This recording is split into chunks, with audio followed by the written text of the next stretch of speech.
Good morning, everyone. Welcome once again to the Curling Stadium live coverage from the RBC Dominion Securities Western Showdown. We've got men's action this morning, women's playoffs later on today. It's going to be a long and exciting day of curling. This is an A qualifier. The men started Friday, the women started Thursday. So this is the first playoff teams on the men's side to be determined this morning. We've got both A qualifiers. This one featuring Brad Jacobs, Korey Dropkin. As is always the case, the two teams had a practice session before the game and draw to the button to determine who would have last rock in the opening end. Dropkin won the draw to the button, throwing the Yellowstone. After the corner guard thrown up by Brad Jacobs, Korey asked him to lead Thomas Howell to draw to the corner. It's not Thomas Howell, it's Mark Fenner. So Mark Fenner throwing the lead stones now.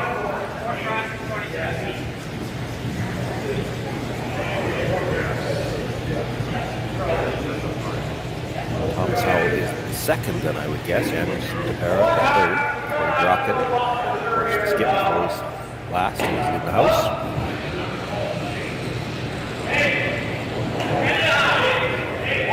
Brad Jacobs, Ben Hubert made the guard on his last one, being asked to make the hit and try to roll in behind that guard here with his second.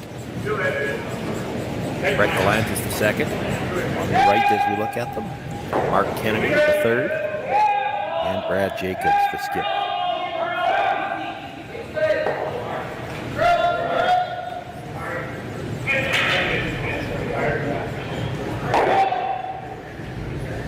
Gets to the nose, not able to make the roll. He's in a rings, shot rock.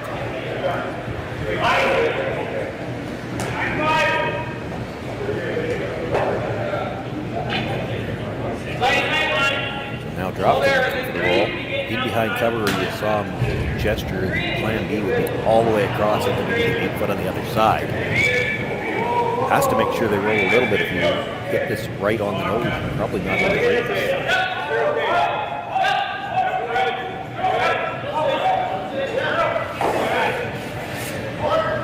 Gets the hit and a roll towards the guard, but he's still going to leave a little bit of air and a chance to roll under.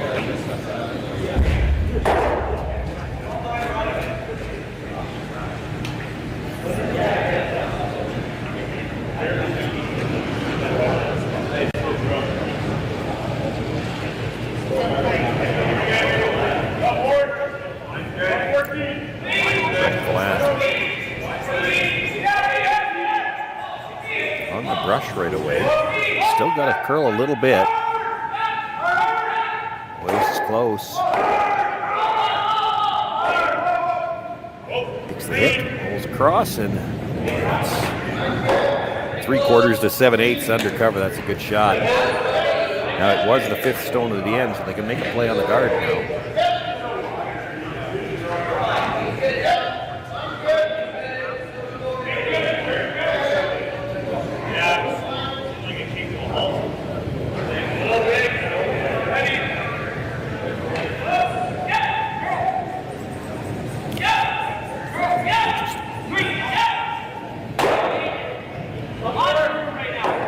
For the run, and that was Anders DePera. So the lineup they've got listed is quite a bit out of the order that they're actually throwing in. DePera now appears. Mark Fenner's throwing lead, DePera throwing second, and Thomas Howell must be throwing third by process of elimination.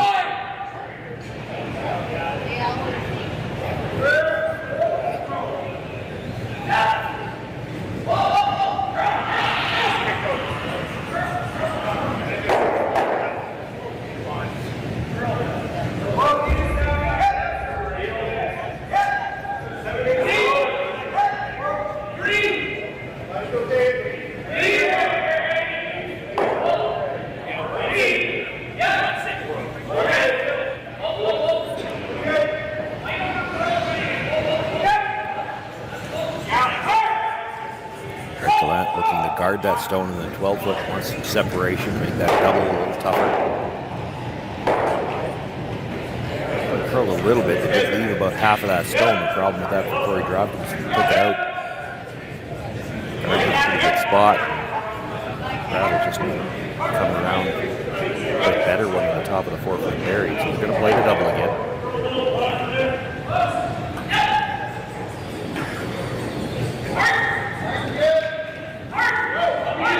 Looks and catch just over the top. Will, and rolls to a corner guard. It's a great shot.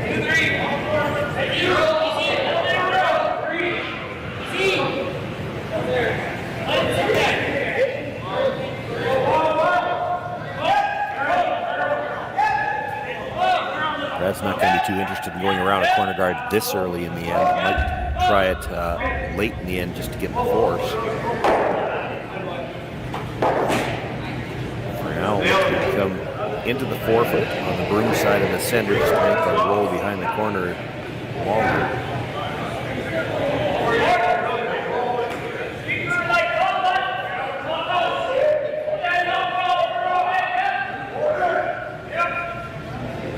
Korey Dropkin probably content to go after the blank here. You see that with a lot of teams, both the men's and women's play. If they get a chance with the hammer to blank the first and hold on to it, that second end, the even ends, it's where they like to have the hammer. But if a deuce falls into his lap, he's going to take it. So you see them already talking about not just a straight peel on this. They're going to try to roll towards the corner guard. If he wants to roll that steep and stay, they're going to have to throw a little bit quieter weight.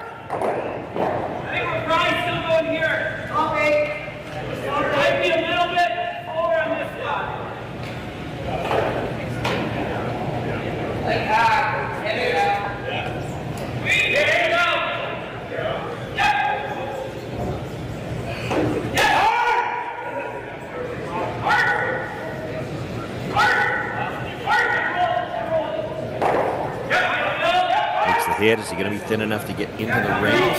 No, it does leave another tight corner guard. The corners are set up well for them. That one might be a little too tight for Brad Jacobs' liking, and he's going to ask to remove it and try to roll back to the center line area themselves. Should be able to get into the rings off this one.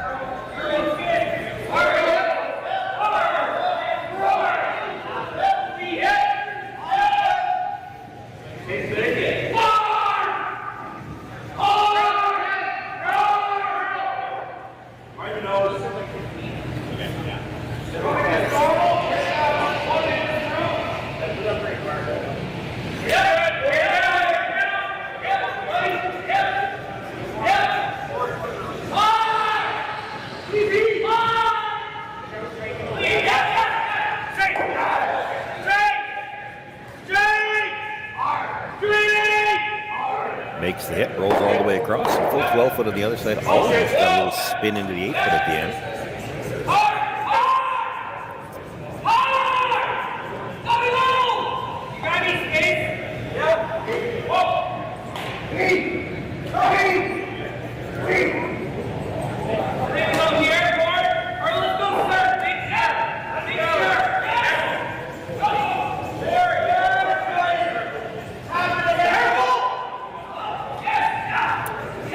Hit and stay right there.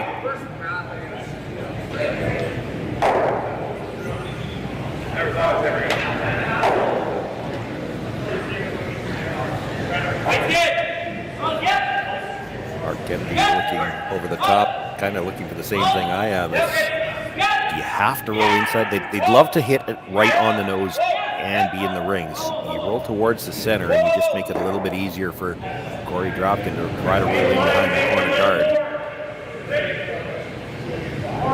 Any sliver of a roll to the inside at all should be in the rings.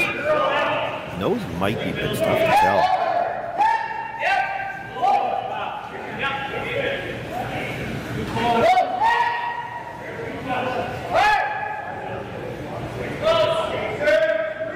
Brad Jacobs with his first here in the opening end of play. Just looking to make the hit and needs a little bit of a bite.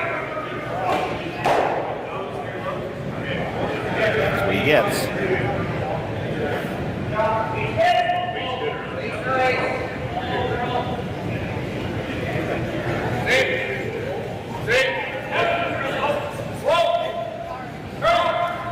Korey Dropkin's first thought was just to roll only a few inches, just get a bite of the 12-foot. If think they've settled on trying to get the big roll in behind the corner guard. It's a drastically different shot. This is not one of those where you can set the room down and say, we'll get one or the other. You've got to have a set shot in your mind. There's quite a bit of difference in how much you're hitting. You just kind of get this and meet here. I don't like that. I mean, this is definitely probably a stop.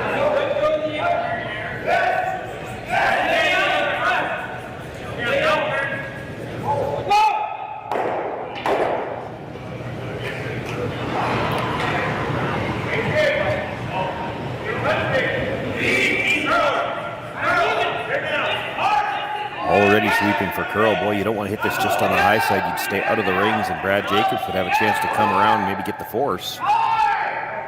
Gets just enough roll to bite the top of the 12-foot.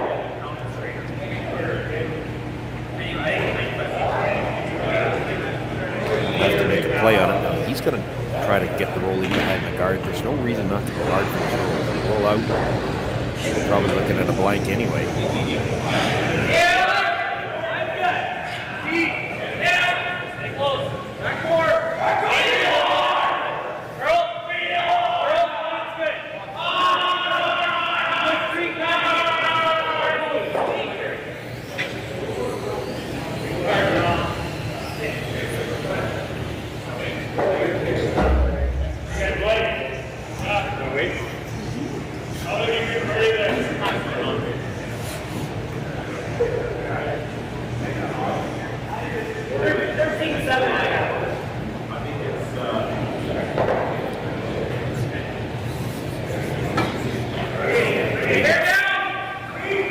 With the delivery, looking for the out-turn, hit and roll behind the corner. Just to force Korey Dropkin to take a single here.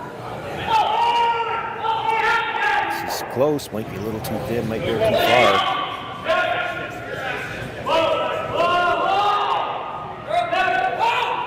Brett Gallant trying to convince it to spin back. He's got a quarter in behind the guard, and he does at least make Korey throw a really wide hit to make the blanket. There's nothing's been up this far. Korey aware of that. You can see him cleaning the path all the way down to the hats.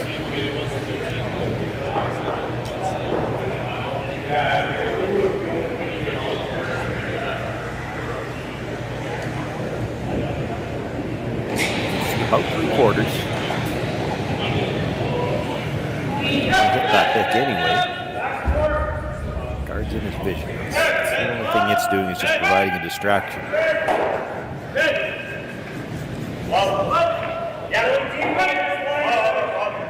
Played this open first end, hoping he'd have the chance to blank and retain last rock into the second. He's got the shot.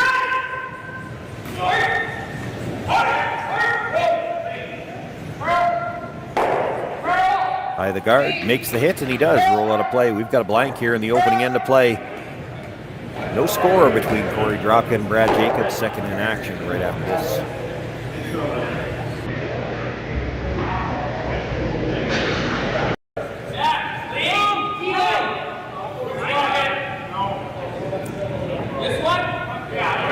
Second end just underway here. The first stone brought into the top of the button area.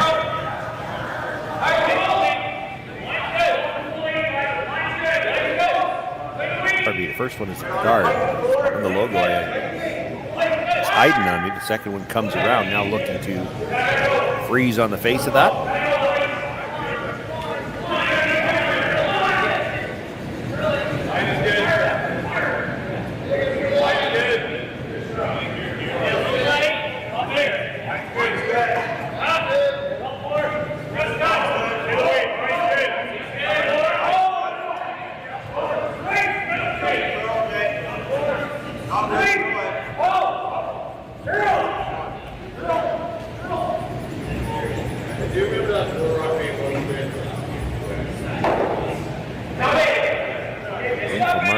Try to get to the inside corner of that red.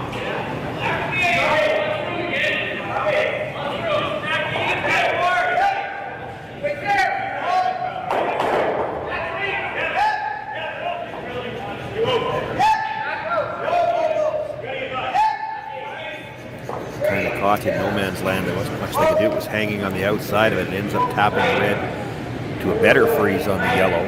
Back each. Back each. Close. Yep, back. Yes. Yes. Let's go. Hard. Hard.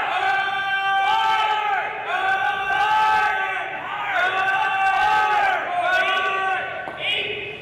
Still making slow. Roll up. Four. Four. Trying to do this. This way, keep the same shot, and hopefully goes out.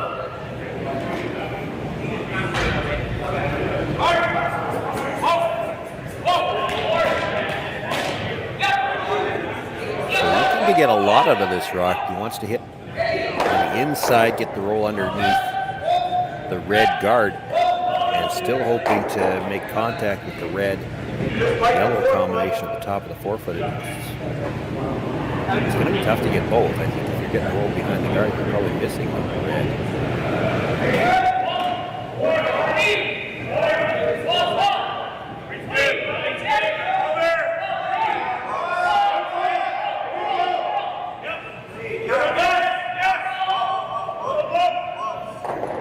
Gets the yellow, clips the red, but doesn't get the roll behind. And doesn't get the first yellow all the way out of the rings. Did leave a nice lineup on the two reds. They're still lined up with the yellow at the back.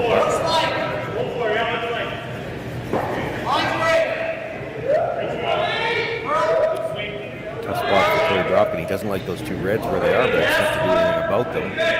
Here's the fifth rock. The fifth rock, the end's already done, so he could make the play on the guard.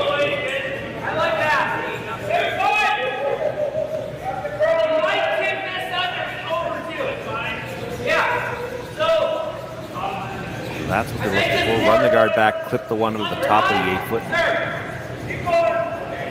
Just try to get those two rocks out and roll to a corner guard.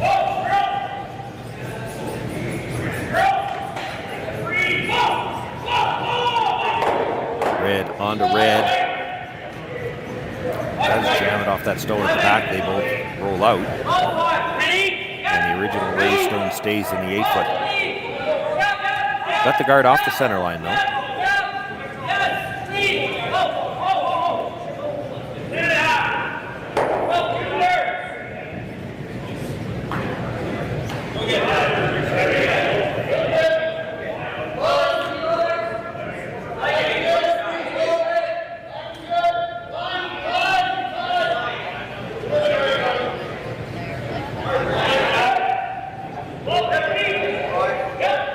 Brett Gallant looking for the hack weight. Short little run, red onto yellow. Try to roll over to the corner, spread these red rocks out.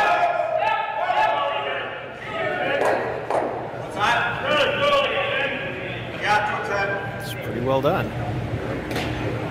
Not looking for a steal so much, it's just making sure they get the opportunity to force. And knowing how well this Dropkin team's hit, really both of these teams, strong hitting teams, so you got to spread your rocks out early and try to hold that force for as long as you can. Dropkin's going to make the hit on what is currently second shot. Try to roll behind the guard. If it over rolls a little bit, they could end up directly in front of shot rocks. A couple of ways this could work out well for them.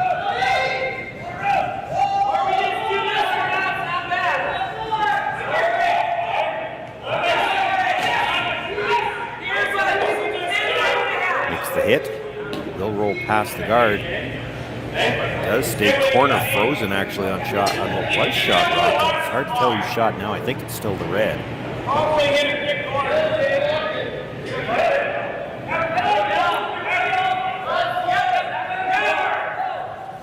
Hit it right on the nose. They'll both go. Now whether or not you leave the double or not, it'll be flat. These teams can certainly throw hard enough to make those flat doubles.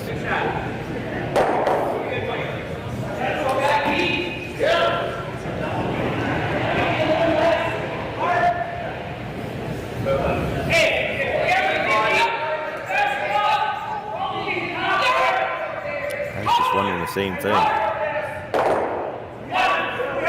You don't want to roll dead in behind the guard. You'd probably force Korey Dropkin to play the corner freeze and try to get his deuce. But if you roll half behind, it's pretty good.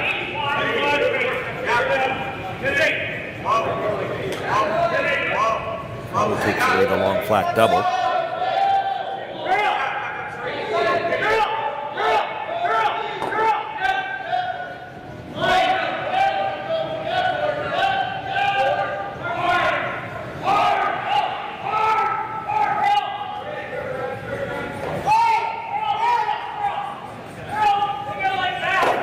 Looping for some curl. He's going to get the double. Will the shooter stay? Does hang on wide at the edge of the 12 foot. There's no double on those two available, and it's not looking like blank. Korey Dropkin thinking about coming around his own guard now.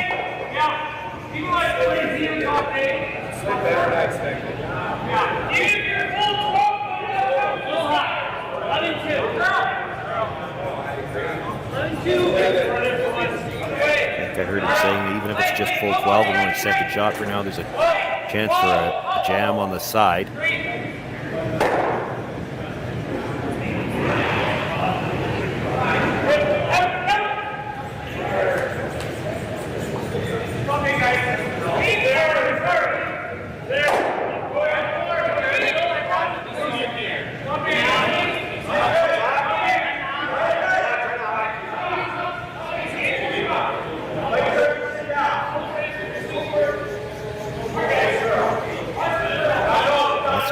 But these rocks move so hard from the hog line in. Plenty of room by the guard, and he's going to end up dead buried. In fact, if anything, maybe a sliver out the other side.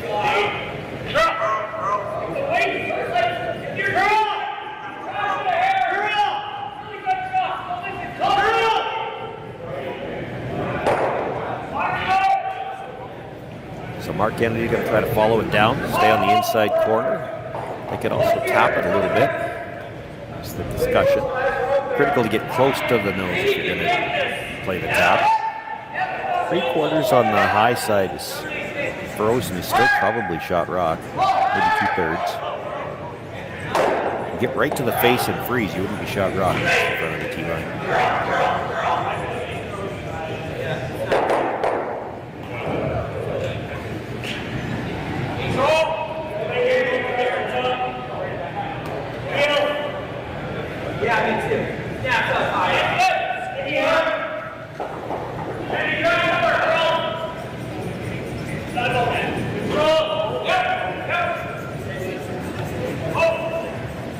This is going to have to curl a long way if it's going to get in front of that yellow at all. Plan B now. They might try to come around it. You still got to stay in the 4 foot.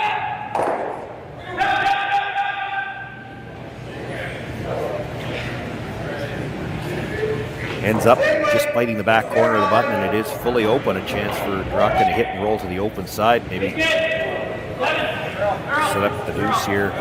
Keep the play away from that buried stone.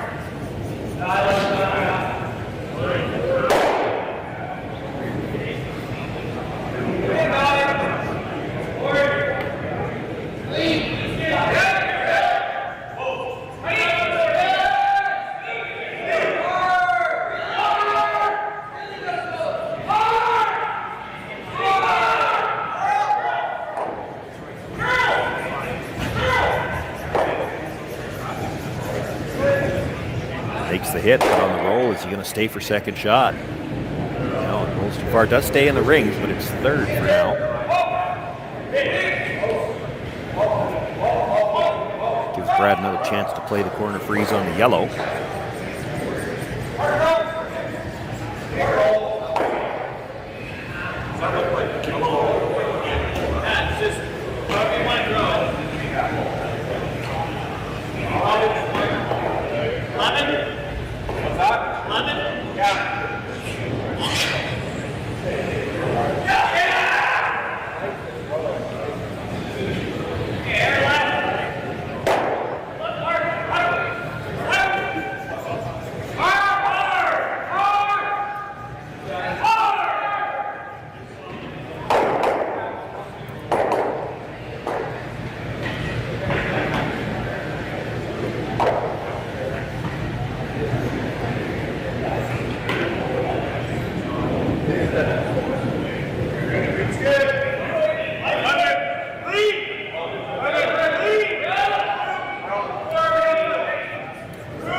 just beside the yellow. I think there's enough room to clear it.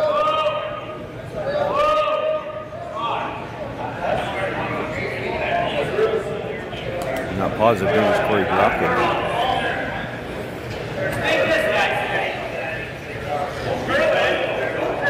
He's got a sliver of the red stone is under cover.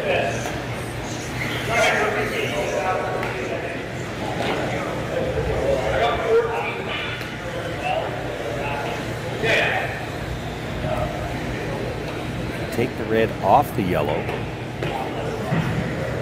pushes the yellow over a little bit. You might leave a slash double. In a perfect world, if you could just across the face of the red, push it back and roll over behind cover, that'd be great. The question is, can you get across the nose like that when it's slightly buried? And I'm not sure what they've settled on, because he did talk about they could push the yellow stone out into the open and stay right there. I guess as a means of not leaving a double. Or leaving a very difficult double anyway. It's a delicate little shot.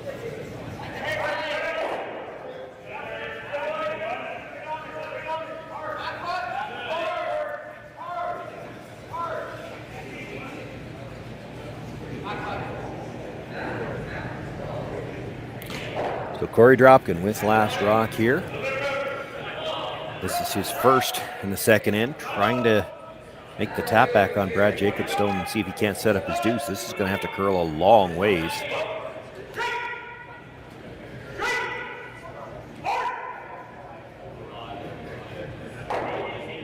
Makes the tap. Didn't rub the yellow over very far and didn't move the red far enough to be shot rock.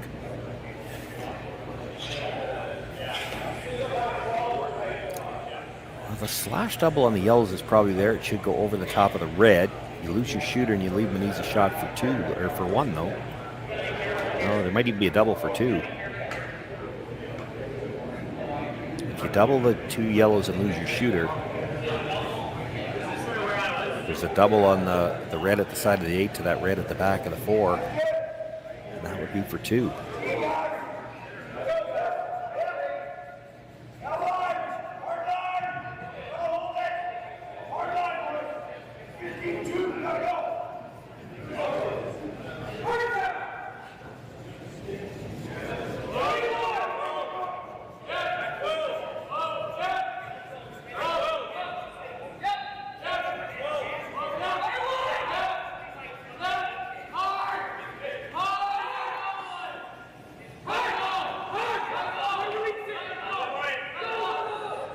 If you get the double, is there a chance you could make the triple? I've looked at that. You make the double and maybe try to save their shooter on the red at the side. The problem is if you move that red all the way out of the 12-foot, there's still going to be the same double for two.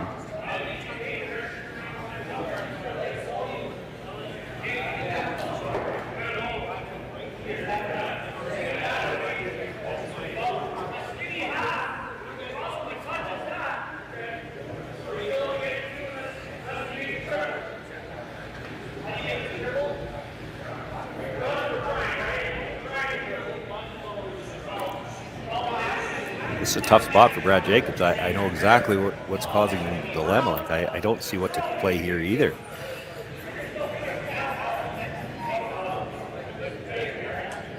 I talked about freezing to their own. That's pretty risky.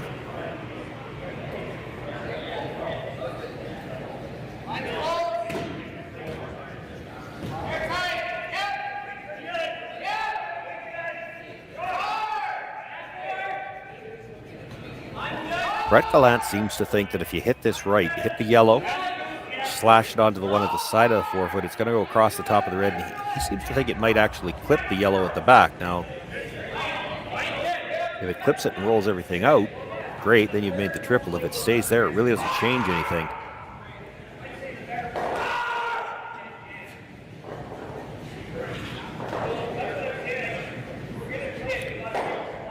Brad talking about rolling over towards their own red. Now, the weight they're going to play to make the double on the yellows, I would think if he's rolling over to his own red, and he's right, the ankle's probably right for that. I think you're kicking the red too far.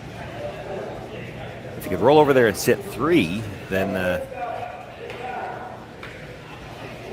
double doesn't help Korey Dropkin. He probably just has to draw for 1. But if you roll over there and tap it out, it'll change the angle a little bit. It'll make it a thinner double. I think he's still going to play it, though.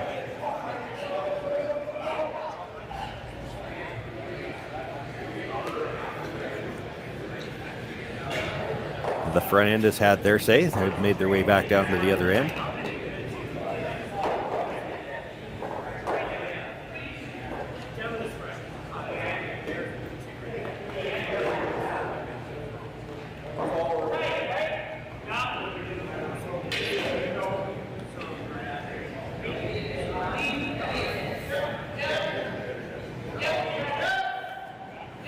Decision has been made yet. Brad's still looking at the freeze on the red, and it's great as long as you get a piece under the yellow, but if you don't, it's a nose hit double for 3, pardon me.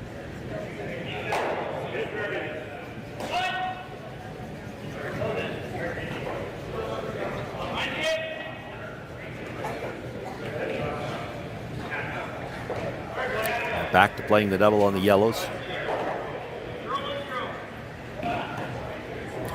You make the double on the yellows, even if you roll out, at least Korey Dropkin has to make a double to get his deuce. And it's not a gimme double. There's 4.5 feet between them.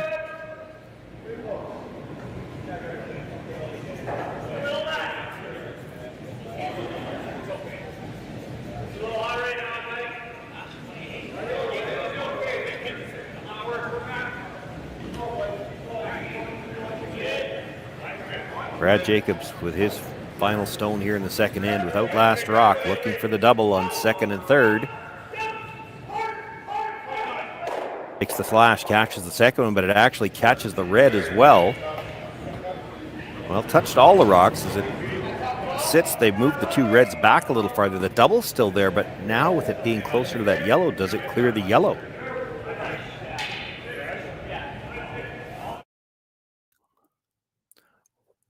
One more look at this, and they had discussed all of these options. They had talked about, Brad thought if you hit it right, you were coming across with your shooter, catch that red at the side. It actually caught the back side of it a little bit, squirted back, got closer to the yellow. I don't think anybody thought they were touching the red at the back of the forefoot, but moved it a little bit as well.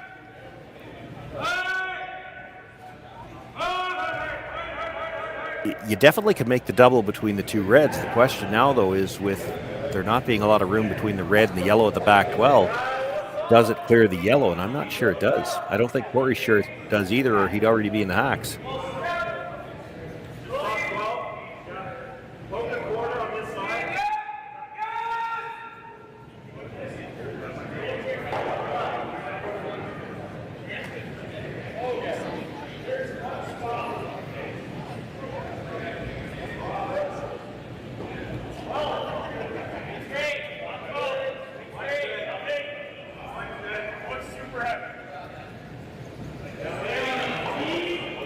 Half a rock is probably a little bit too thick, and I'm pretty sure half a rock would clip that yellow as well, but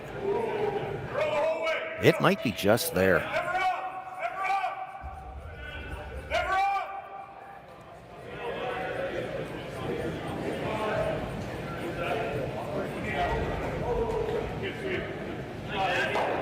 It's worth taking a run at it. Korey Dropkin's such a good hitter. He probably expects to make the double. He's just so good at these shots. The question is whether or not it can pass the back one. And if you're sure you can make the double, take a run at it. If it clears, this is for 2.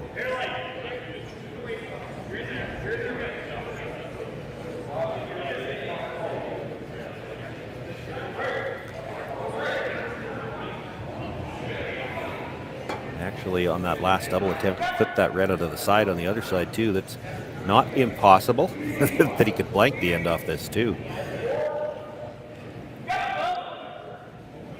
You're a little thin on the first one, catch the back end of the second red, and if it doesn't clear the yellow, you know he won't be light on this.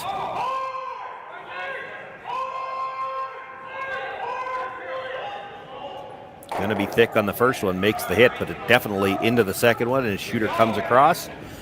Just touches the second red stone, but that's enough to get a single point. Korey Dropkin on the board with a single here in the second.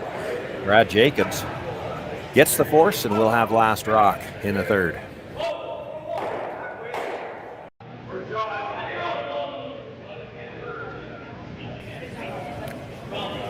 Hey, event qualifier action here from the RBC Dominion Securities Western Showdown. Brad Jacobs with the hammer, first time in the game. Korey Dropkin with the single in the second end has the lead. They started things off with a center guard just touching the center line, so it's in the no-tick zone. Brad Jacobs calls the corner guard, and now the come-around attempt by Mark Fenner.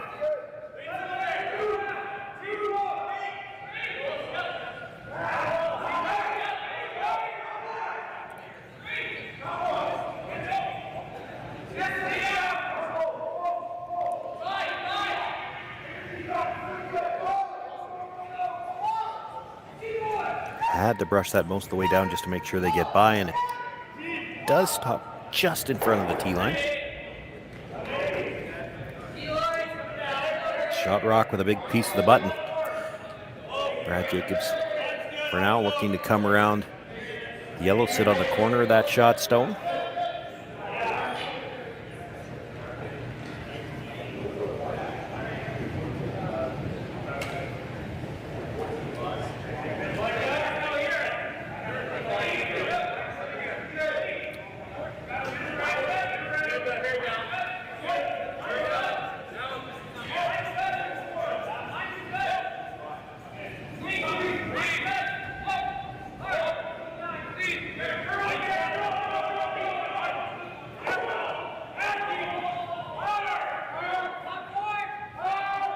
Ben Hebert with draw, comes down to the full 8, not right to the face of the yellow, but he's got a good angle.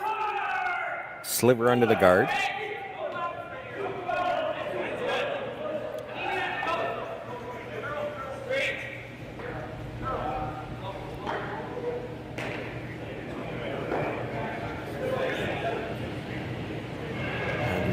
Being asked to come down to it. I'd like to get to the inside. This is where they got into a little bit of trouble last end. Didn't get to the inside on a shot like this and lined everything up to the shot rock.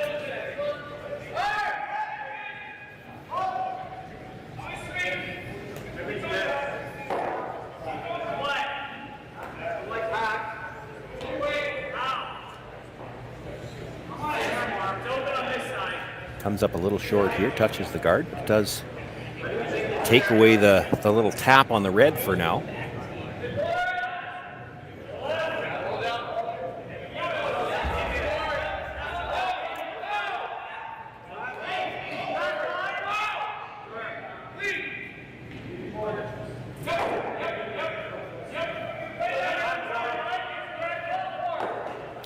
Brad's first thought was to freeze from the other side. And I think part of the reason that he's looking at this, those two stones not overlap, so he's still got run backs available. If there was an overlap, I think you'd see him peel for sure. They did talk about it. As it is, you could put a nose hit run on the one that was just thrown. Yellow onto red onto shot rock, so they've got a shot there. And if they can get this on the corner on the other side, they'd have it from both sides because they could run the other guard onto this one. All these teams so good at the run backs, and it doesn't matter to them necessarily what color stone they're running back. It's just get a good angle in the house first.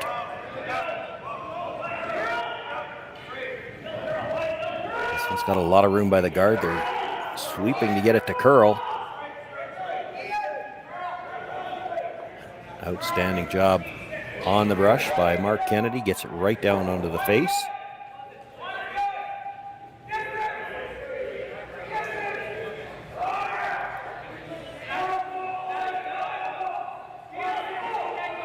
Got Dropkin looking at the run back. There's some danger with this, but he's already in trouble. So looking for yellow onto red. Red onto the red that was just thrown. In a perfect world, you'd love to pick it clean. It's possible that everything moves.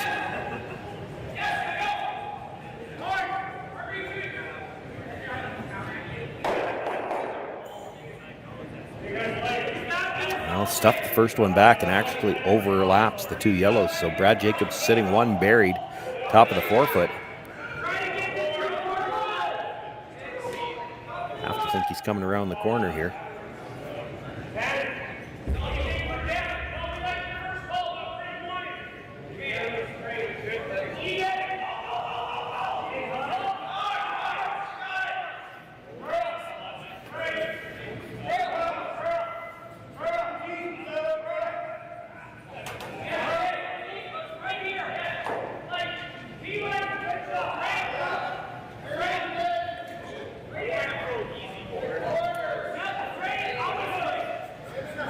don't think there's any question that they're coming around the corner. I think the question is how deep does he want it? Kind of heard him say T-line or maybe a little bit better. You can't be up too high in the house. You might leave the double. Right now, that shot stone is very hard for Korey Dropkin to get at. He's either got to double peel the guards or try a corner freeze on and it's overburied from either corner. So it's a tough spot for Korey Dropkin right now.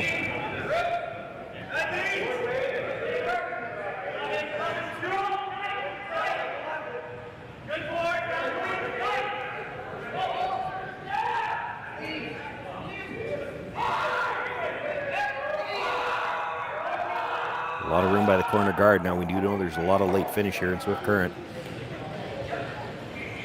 I don't mind bringing this deep. Don't want to leave the double, which they did definitely deep enough not to do that.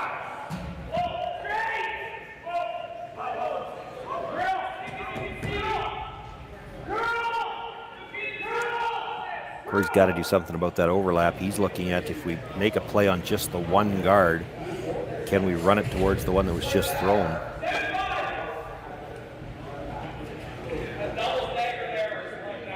It's actually, I think, trying to make the hit on the guard tighter to the rings.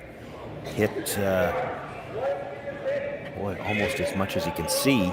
Might catch the rock at the back of the 8-foot.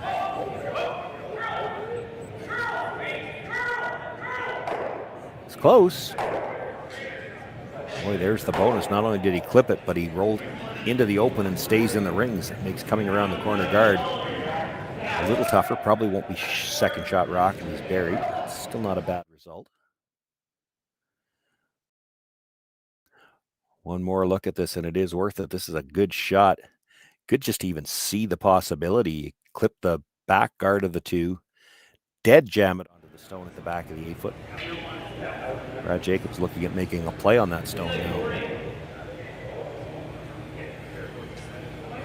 Still got shot rock at the top 4-foot. Get across the face of this, roll under cover, sit to at least partially buried.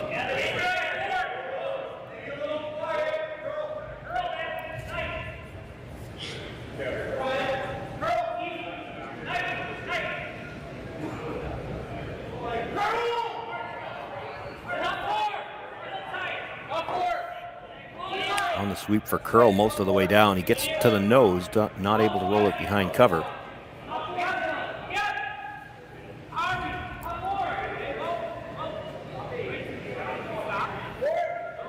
Korey Dropkin asking at least one of them to make their way down, maybe two. It's just going to be Thomas Howell wants to see the angles. Just because he can see half of that shot rock, there was no guarantee he was going to come at it directly. He's looking at the run back. He's also looked at, you could hit the stone that was just thrown, roll to the back of the 4-foot. It's a flat roll, but you might be able to get shot rock buried behind the center.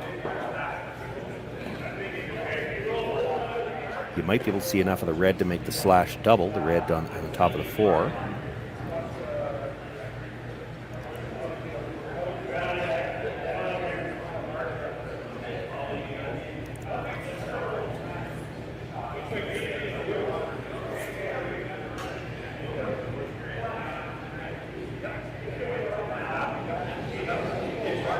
I think most of the discussion has been about that hit and roll to the back of the 4-foot, and the question is, and that's what they're trying to decide, can we roll flat enough to still be shot rock?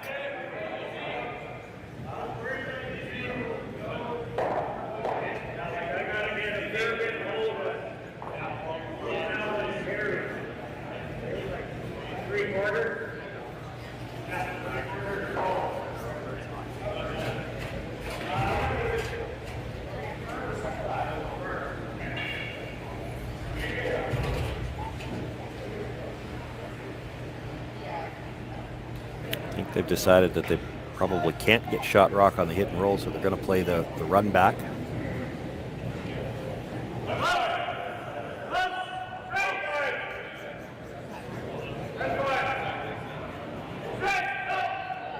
It's not a gimme that they can get shot rock here, but if you could stuff this to the top of the 8, at least you've got a rock in front of the tee line.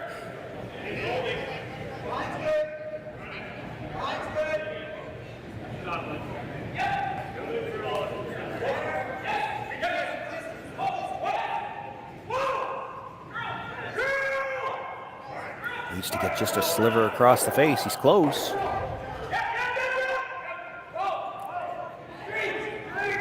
Makes the hit. He's a little off the nose on the second one, which allows him to roll over for shot rock. But it looks like there's enough room to come past the nose. One more look at this. He was trying to get just a sliver across the nose and hope to stuff it back there and still leave it half buried. Korey Dropkin, realizing they weren't going to get that, swept the roll over as far as they could. He was trying to get directly in front of the red if he could. It's a tricky rock to remove, but it is there for Mark Kennedy to get just across the nose, make the hit, roll in behind the corner, and sit two. Shot rock would be that stone at the back of the 8 that is wide open, though.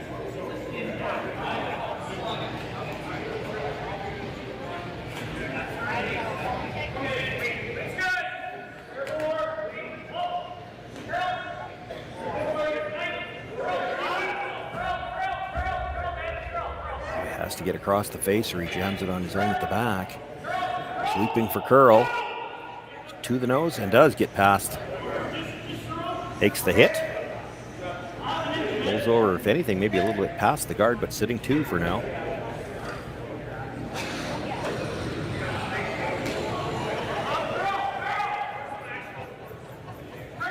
Korey standing in behind the red that was just thrown. He's wondering if he could see enough to make the double.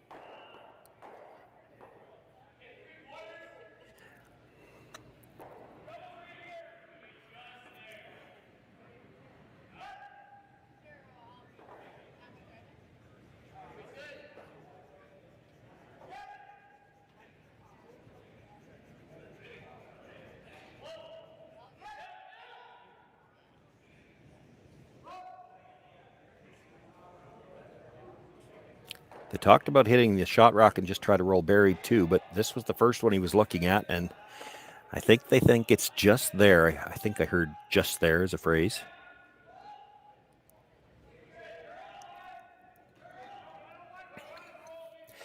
He can definitely drive one red onto the second, but if you just dead jam it, that doesn't help. He's got to be able to get close enough to the nose to make the double.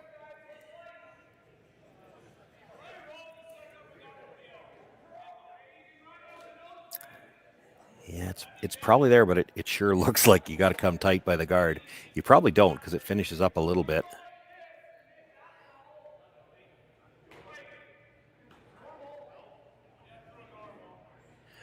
So Korey Dropkin with his first to skip stones here in the third end. He's got the 1 point lead, looking for the double here to take away the deuce opportunity.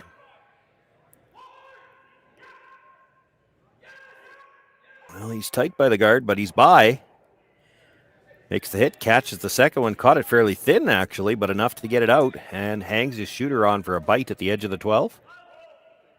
Nice shot by Korey Dropkin.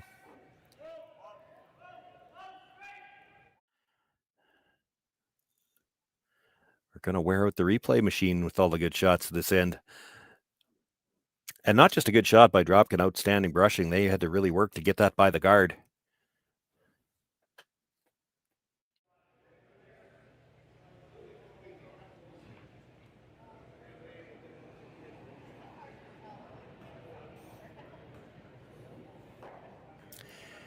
This is a good example, and you've heard us talk about it in previous broadcasts all weekend long, and really all season long. You get so many of these top teams. Strategy decisions are influenced by whether or not you're playing in an odd or an even end. If this was an even end, I think you'd see Brad Jacobs come around to guard, try to get his deuce. For now, in the odd end, where a blank's not a bad result, he's going to play the hit on that little biter and try to roll in behind cover.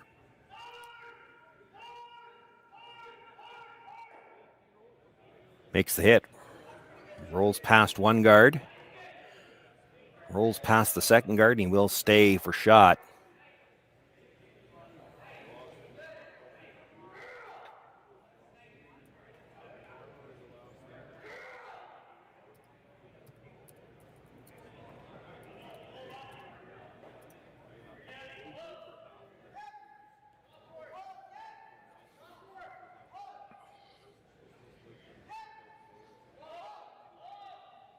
Korey Dropkin will look to make a hit on that stone and try to roll right behind his own yellow guard. It'll be deep, but if you could roll dead behind, you might force Brad Jacobs to try to take a single here.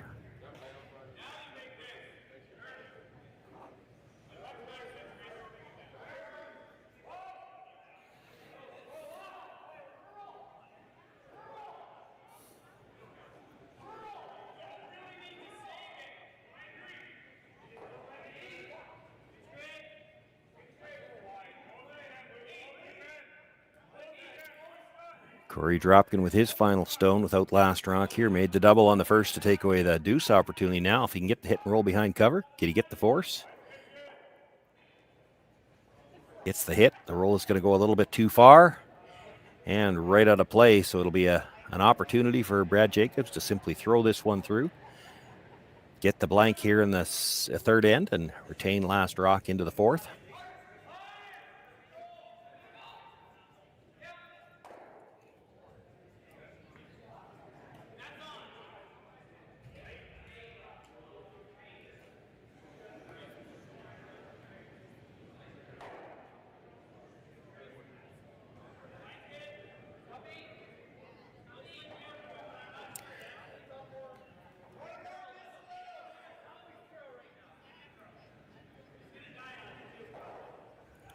Brad Jacobs with the throw through on his final stone. Not whipping it through like you would have once upon a time. They always want to learn something from every shot, so they got to take a look at what that rock would do down that path. They'll file that information away for later on in this game, and we'll see if it comes back to be useful for them. For now, Brad Jacobs keeps last rock into the fourth end of play.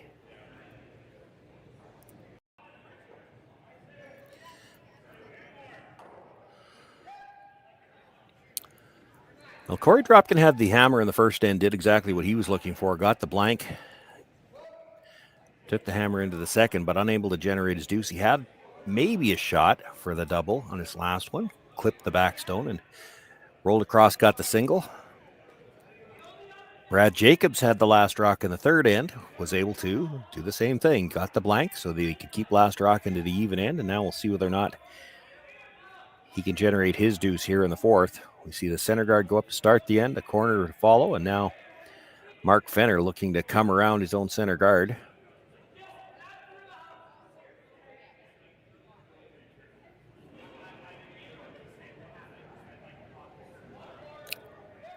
Gets to the top of the button, but maybe only about 2/3 buried.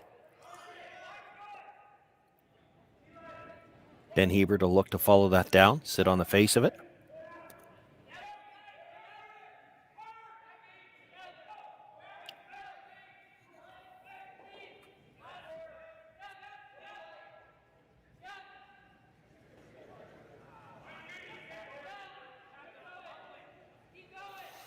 Both brushers down. They've got to go for weight. Not going to get down to the face. Didn't make the rings at all and overlaps. So that's essentially a double guard now on that shot stone top of the button.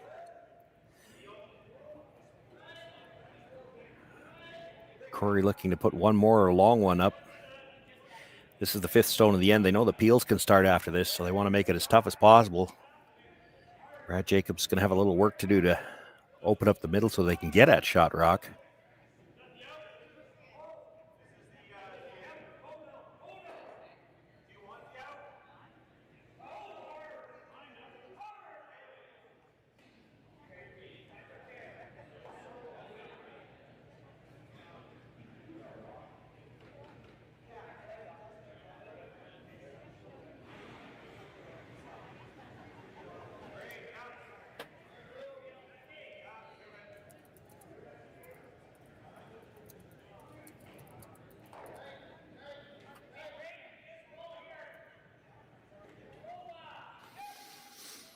Probably got that guard a little tighter than they would have liked to, and they might have preferred to have it dead lined up to the top yellow of the two guards closer to the rings.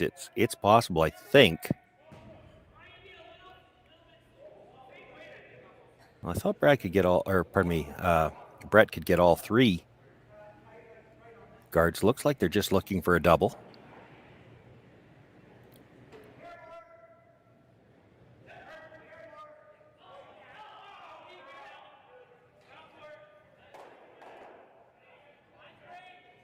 No, it does get all three. Rolls the shooter off all the way to, well, not quite touch the divider. Now, Korey Dropkin looking at peeling the corner guard, and then we might be looking at another blank here.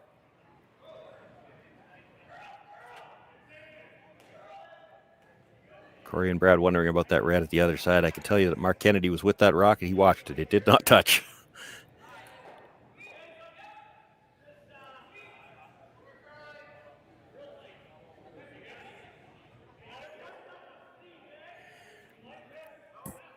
Makes the peel on the corner guard.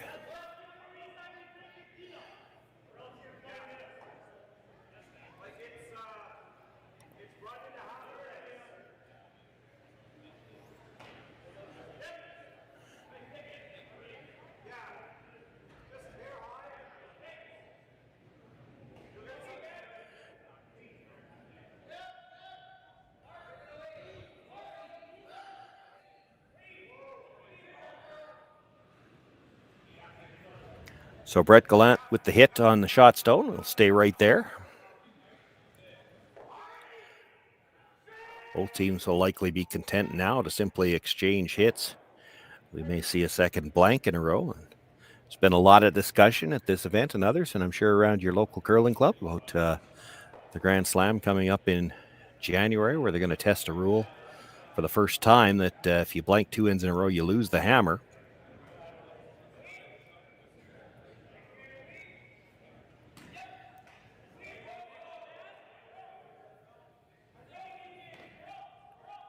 Trying to really quickly find the rosters for that. I'm sure that Brad Jacobs' team will be at that slam. I don't know. Korey Dropkin might be as well.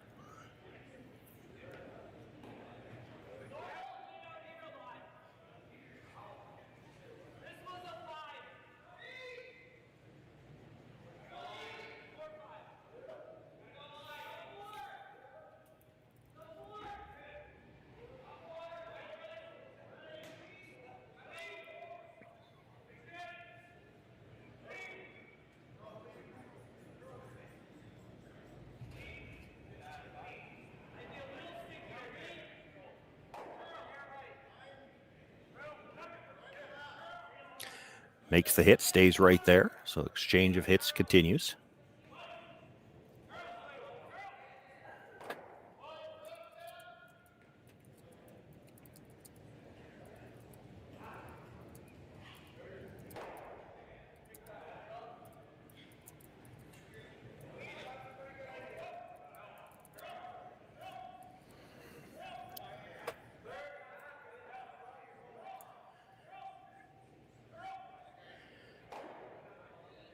Makes the hit, rolls a little bit to the outside, but does hang on for a bite of the 12.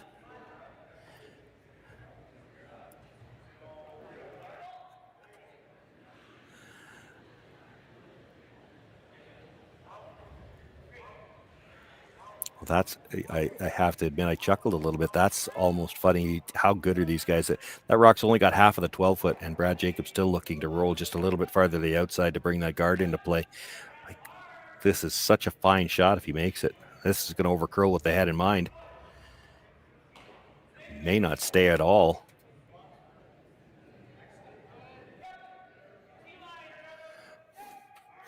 So with the rollout, a chance for Korey Dropkin to simply put a draw somewhere in the middle.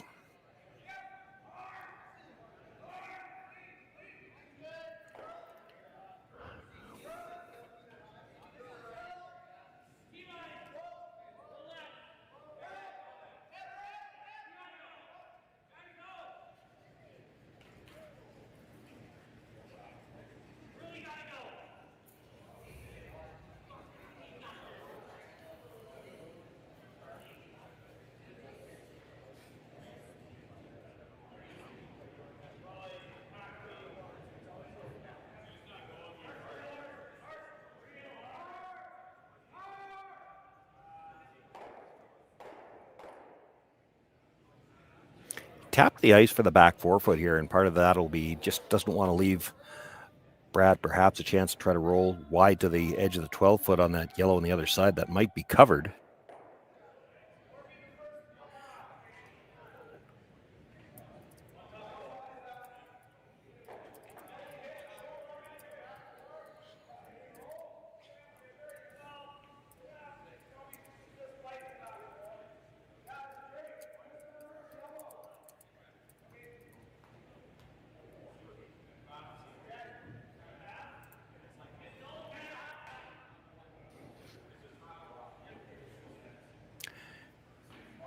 Puts that back 4 even sliver into the 8-foot, exactly where he wanted it. Brad Jacobs will look to hit.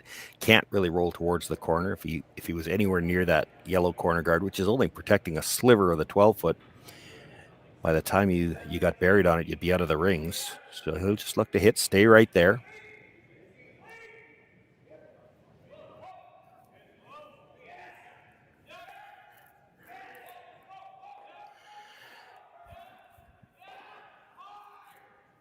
Same issue for Korey Dropkin, though, really. There's no place he can roll to get any kind of protection without being out of the rings. I mean, if you had to roll behind that yellow corner guard anyway, you're rolling to a very, very small sliver of ice, but you can't do it from a rock that far back. By the time you rolled in behind it, you'd be out of the rings. If this was top 8 foot, they might give it a go.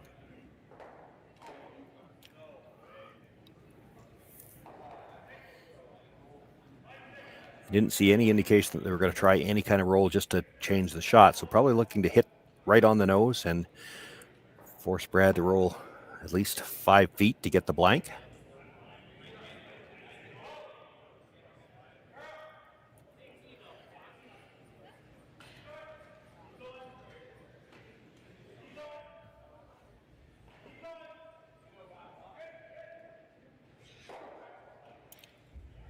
Going to make the hit, does roll to the broom side. Changes the shot a little bit, but it is a shorter roll now for Brad Jacobs to get the blank.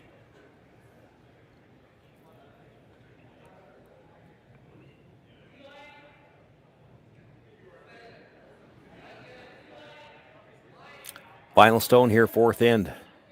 Brad Jacobs got the blank in the third, looking for a blank here again in the fourth. Does make the hit, rolls the shooter out of play. After 4 ends of play, it's Korey Dropkin with a lead of 1-0 over Brad Jacobs. Brad Jacobs with last rock again in the fifth.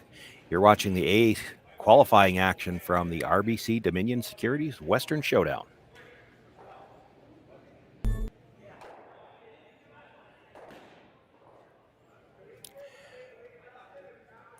Fifth end underway, and again, we've got some rocks in play to start things off. We'll see whether or not there's any of them left when the end comes to completion. We've got the tight center guard thrown up to start. And Hebert through the corner, and then on the come-around attempt, it comes up a little short. So 3 rocks all in front of the house right now, and Ben Hebert looking to come around the corner.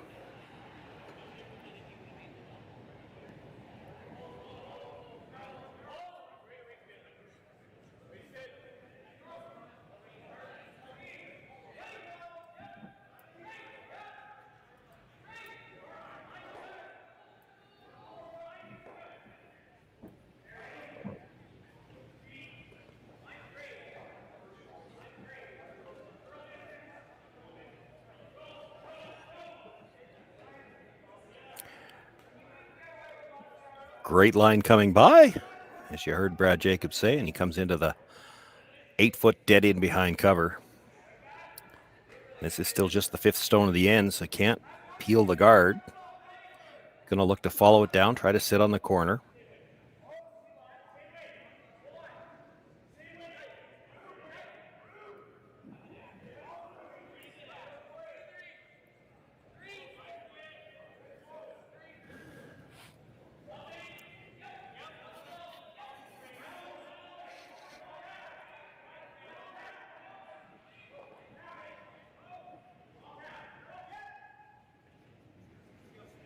So it's got a little bit more line than Ben did. Curling now might be a little strong. If you bounce at all, it's going to be open. Well, it just rubs it, actually. Does stay fully open. It is shot rock in the 4-foot.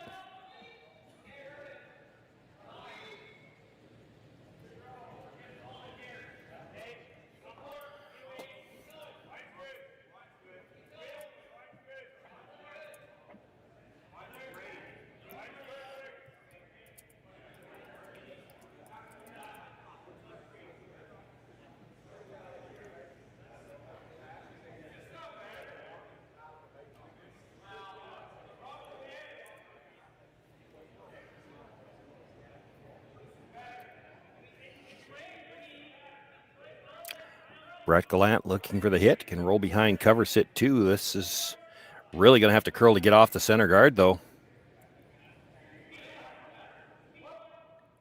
Well, great job on the brush by Ben Hebert to get a little bit of curl. Got it off the guard and actually got it to curl enough that he hits, stays in behind cover. It is just behind the tee line, but still slightly overburied on the yellow guard. They're looking at the freeze, now looking at the run.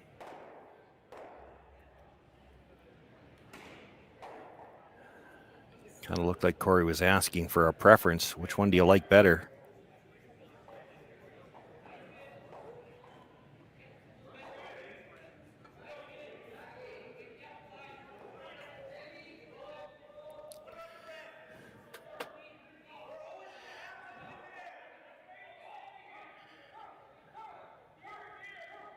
They're looking at the reds straight back, try to get the two reds off the side.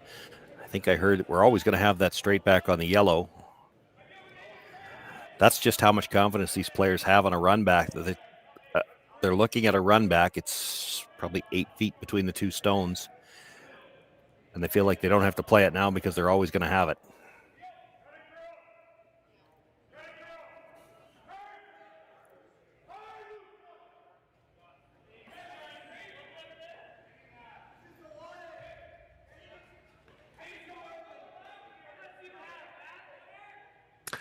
Yeah, I'm seeing what Korey's seeing. They're talking about trying to run the red over the top of the red in the 8 foot and get the double. The problem then is your shooter's rolling towards the center line. Well, if you're looking at always having that run back, you got to be careful where this roll goes.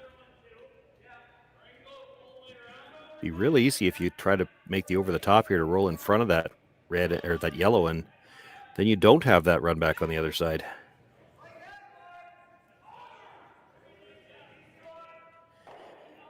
Makes the hit just by the stone in the rings. Thomas Howell alert on the roll to make sure it does roll past those two at the center line.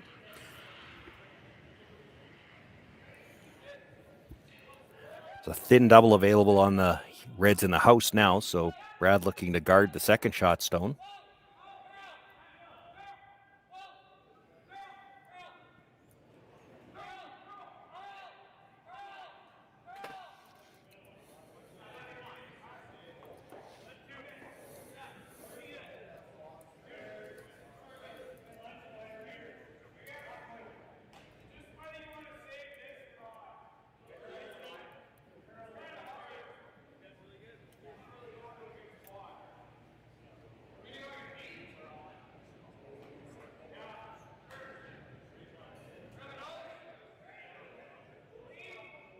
Brett Gallant throwing the corner guard here.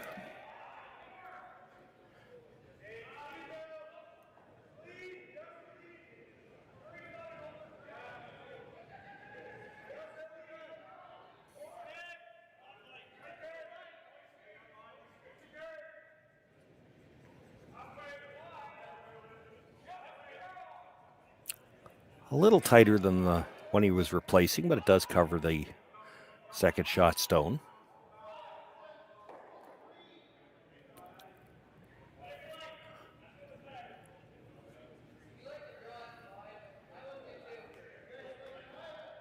Going to take another pass at making the double on these two reds on the side.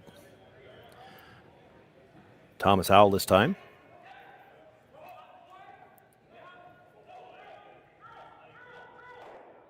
Makes the hit, but dead stuffs it on the second one. Brad Jacobs continues to sit two. And now where do you put the third one?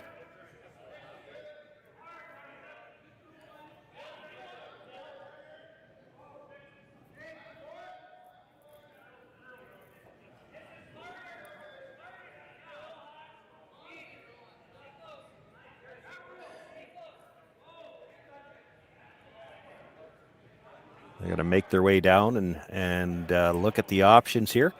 You get around the wide corner. I mean, in a traditional format, that's probably where you'd want to play. That they're conscious of that run back opportunity in the middle, and they know how good this Dropkin team is at those shots.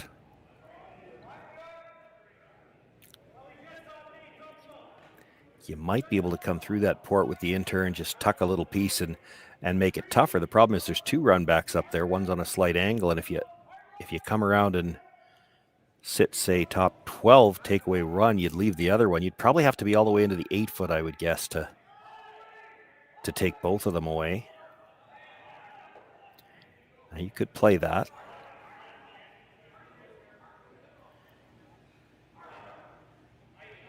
I think they were also talking about, it just looked like just from the gestures on the broom, they were looking at maybe hit the center guard and roll into the ring. So if there's only one guard there, that might leave the corner freeze. I'm not sure I like that.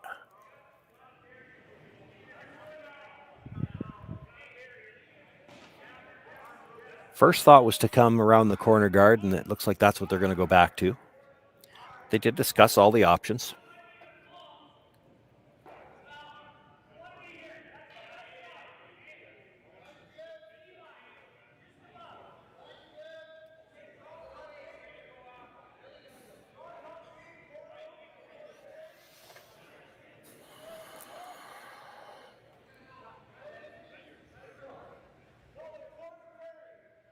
One tricky part about a shot like this is you don't often get the chance to go quite this wide, so the broom's going to be a little bit of a guess too.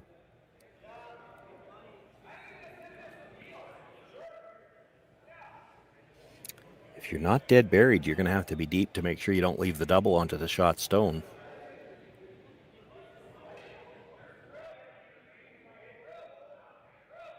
Mark Kennedy, with his intern being left-hander.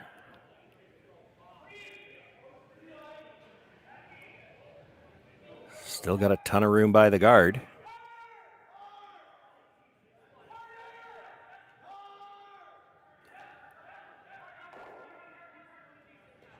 Looking to get it as far back as they can now so they don't leave the double. I think it's far enough back, and it actually got pretty well in behind the guard by getting it that deep too. That is behind the red. So Jacob sits 3, and now it's the Dropkins team's turn to look at the options. The run back's good if you dead stick it.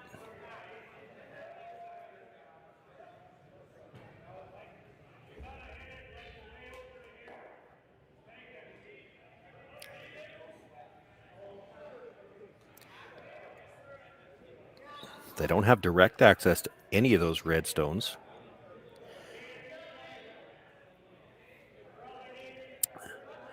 There are probably teams that would try the freeze.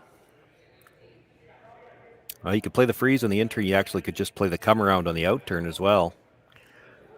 You're playing with fire though if you don't get it right close to the face. Brad Jacobs, no stranger to run backs either. He could play the run back, try to double your shooter out, and he's still sitting 3.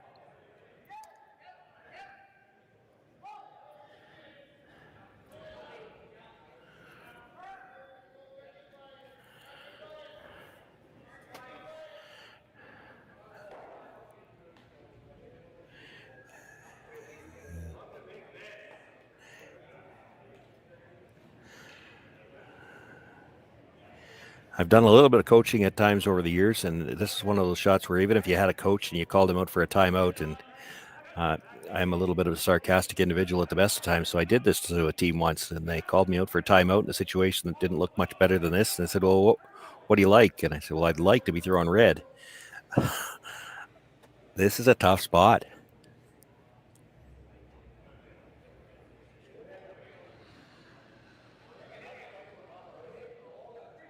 Probably your best result is if you could lock the freeze on, but that's a tough shot. Like, you're coming wider for a draw than you have most of the game.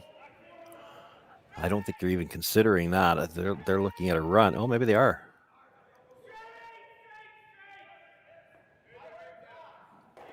We may not know till he puts the broom down.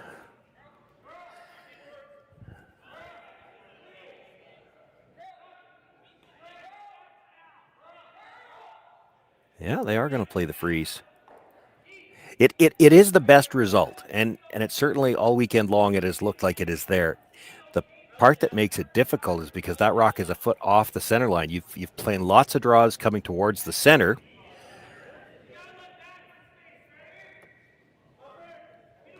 Really tough, though. It's a bit of a guess when you're trying to draw to a spot that's a foot off the center line yet. Shot's definitely there. It's a bit of a guess. This is the best result, though, so they're going to give it a go.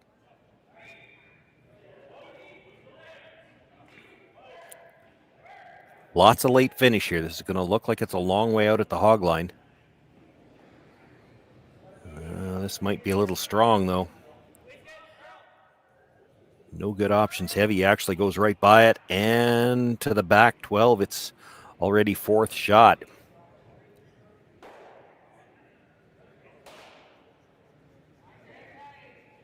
So that stone not a factor.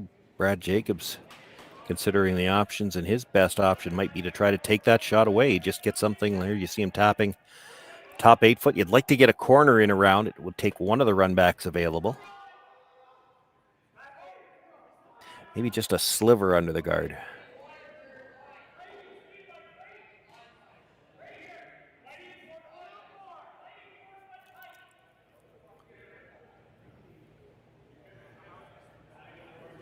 think I heard him say biting forefoot too.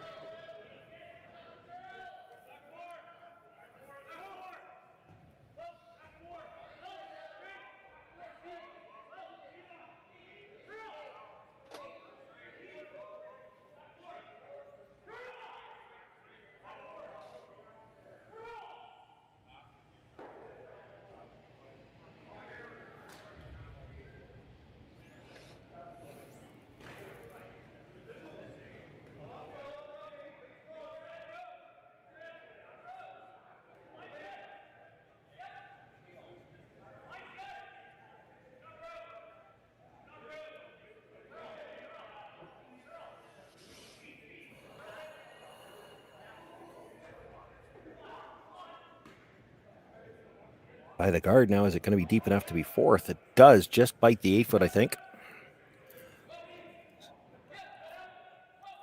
A sliver underneath.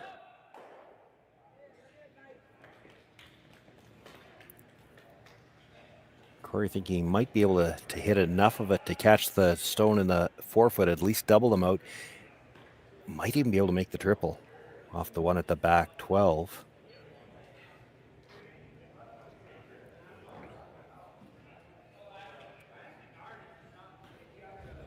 Now his shooter's not going to be far enough in the rings to be even third shot. So even if you make the double, you're still not out of trouble. You still be facing 2 with a chance to draw for 3. If you can make the triple, that'd be a bonus.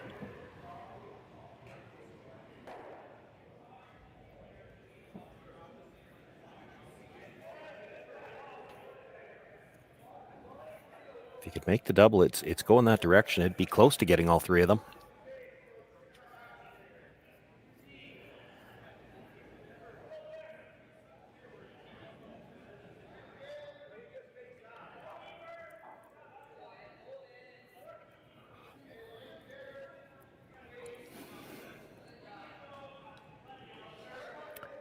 Korey Dropkin without last rock here in the 5th end, in a little bit of trouble. Facing 4 with his first one, but there is a chance for a double.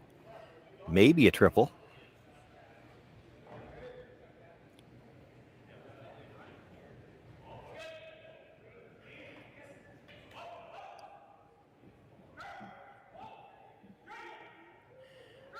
Has to get close to the nose. Don't want to dead stuff the first one. Catches the second. Towards the third, but just underneath it, so he does get the double. Leaves the shooter in a good spot. Brad Jacobs continues to sit 2.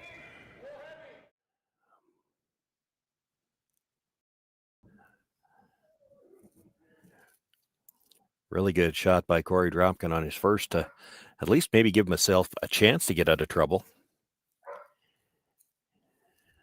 The middle's opened up now. If he could get something in behind the yellows, he might even have a chance to steal this in, but how much risk is he willing to take on to do that? Brad Jacobs gets to throw one in there first.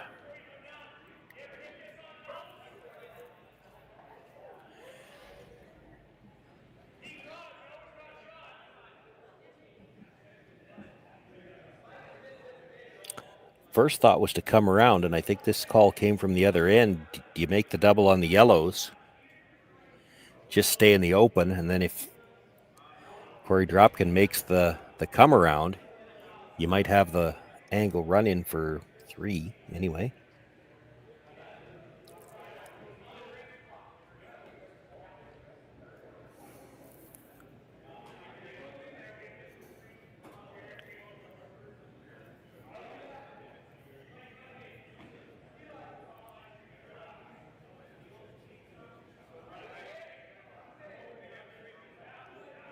I think the other part of this is the feeling, and probably from the entire team, although it was Ben that brought it up, you make the come around, which is the other shot they're looking at. Korey Dropkin's so good at the run backs. He makes the run back, rolls it in behind that wall on the left-hand side as we look from the hacks, right from the overhead, and you've got no way to get at it.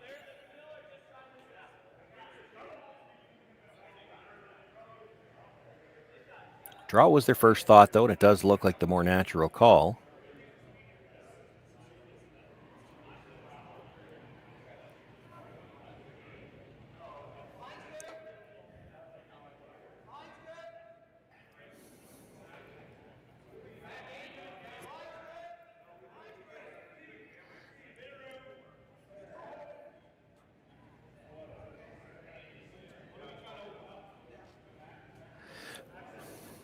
So Brad Jacobs settling into the hacks to throw his first here in the fifth end. Trailing by 1, sitting 2, looking to draw around center, sit 3. And then sit back and wait to see what Korey Dropkin decides to do.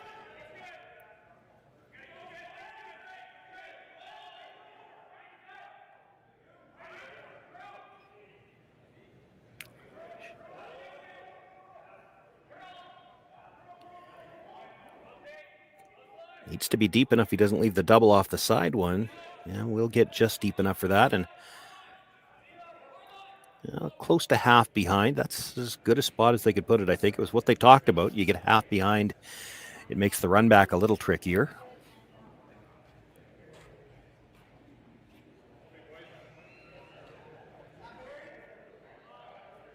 First thought from the Dropkin team is you follow it down, sit right on the face, and eliminate those 2 on the outside. Still talking about the run back.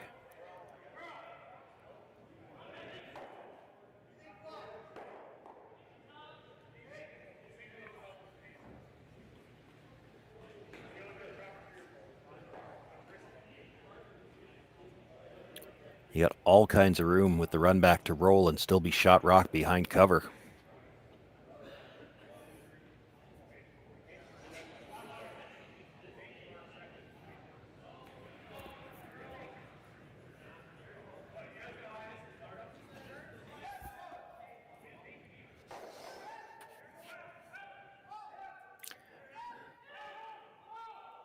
So that's what they've settled on, is the run back. Probably not throwing this real hard. Similar weight to what he threw on the last one, I would think.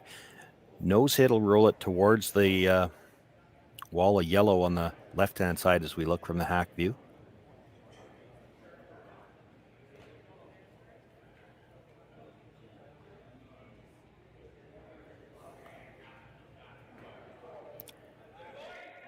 Big shot here for Korey Dropkin, facing 3.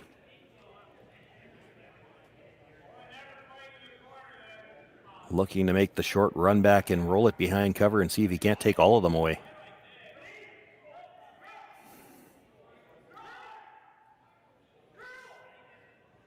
Sweeping for curl right from the moment he let go. Hits the first one but misses the second. Now he dead stuffs it on the one in the back, and that eliminates one of those reds. I don't really think Brad can get to it either.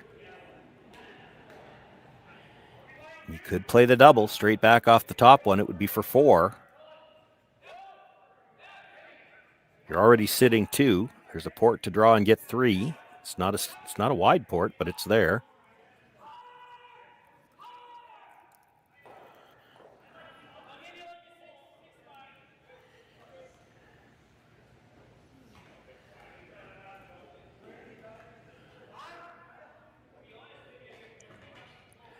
Brad suggesting he likes the out turn through the hole. And, if you make the port with the draw and I don't think you're ever getting by that yellow at the back. You might even be able to get to the back one and move it far enough to sit 4.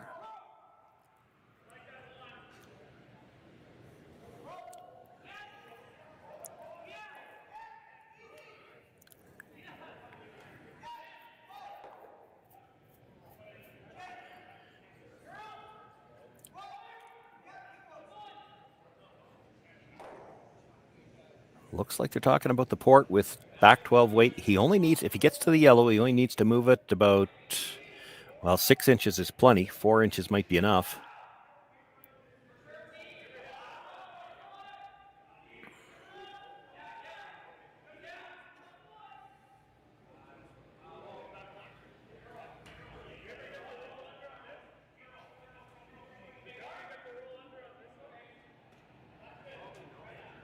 It's not going to be a great visual from the hack, but you have to take into consideration that all the movement here all weekend long in Swift Current has been late.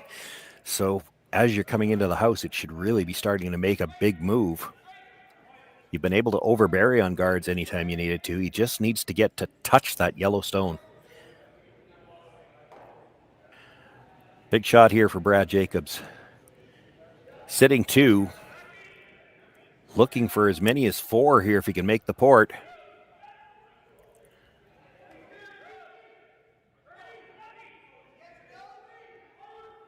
Brushers called out back 8, so they're going to need to help it out a little bit. Made the port. They're looking for the curl now. Will come down, nudges that stone. He will move it just far enough, and his shooter hangs on. Put 4 points on the board for Brad Jacobs. Held on to that hammer until he was able to use it, and uses it with some force. Picks up 4 with a 3-point lead now after 5 ends of play. Korey Dropkin to have last rock in the 6th.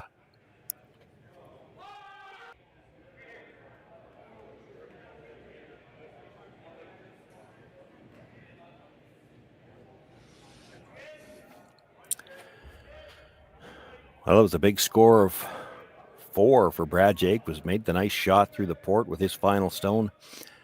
Touched it back just far enough, and one more look at it. Brushing for curl just to make it through the port. But as we said before the shot, most of the movement all weekend long has been late. If you made the port, there was a good chance you were going to be able to get to that yellow stone. He nudges it back just far enough to pick up his 4.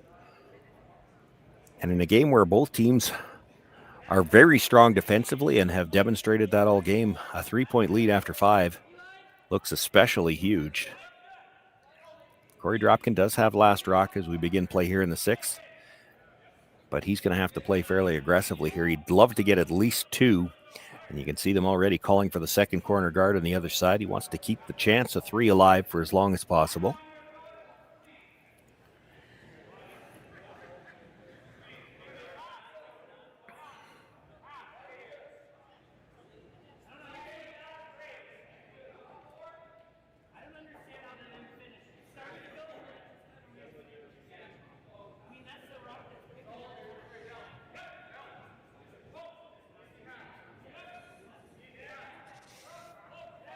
This is still just the 5th stone of the end, not able to make a play on the guards, so Brad Jacobs opting to come partway around the one that was just delivered, try to choke off the corner guard that way.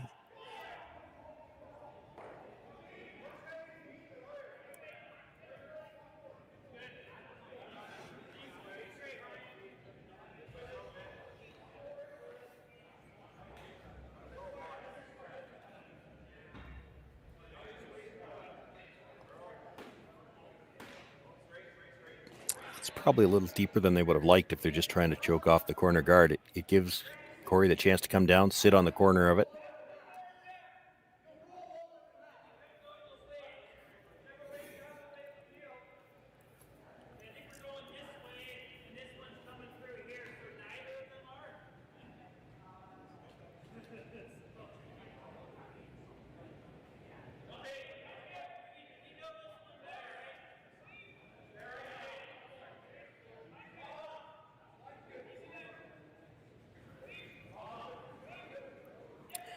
Nothing out of the Brushers so far.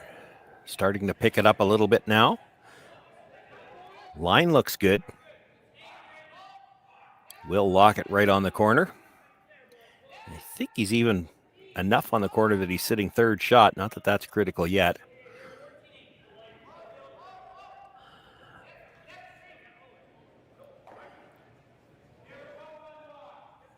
We're past the 5 rock limit on the free guard zone, so Brad can start making plays on the guards now. His first thought was simply to peel the corner. Not sure what they saw from the hack end.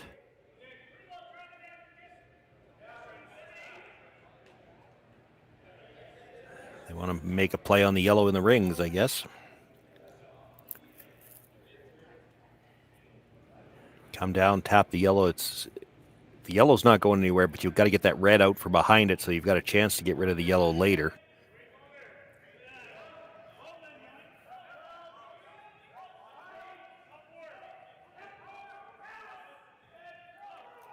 Sweeping for curl right out of his hand.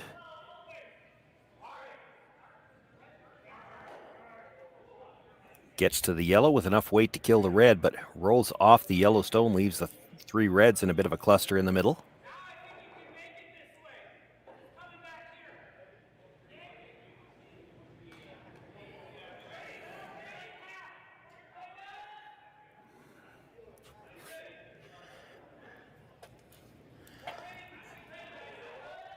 Had to figure Korey was going to try to use these reds. He was just trying to make a decision how.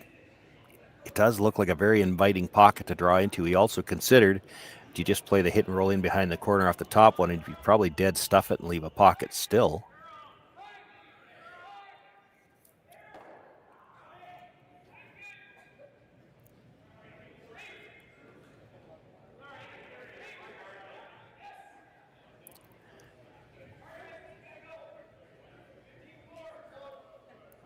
They opted for the freeze in the pocket. This needs to get right down to the face of the Reds.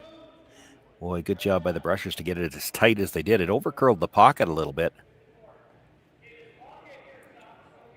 Can you make the double on the yellows? Do you need to make the double on the yellows?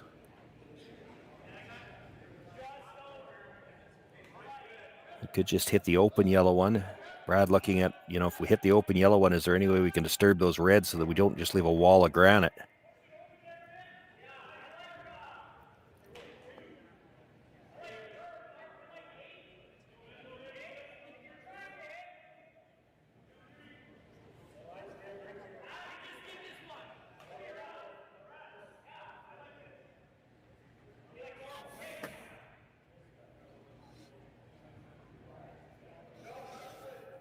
So looking to hit the Yellowstone on the edge of the 8-foot, roll towards the Reds, probably tap them a little bit. There's still going to be a bit of a wall for Dropkin to work with. You can really only move one of those Reds out of there.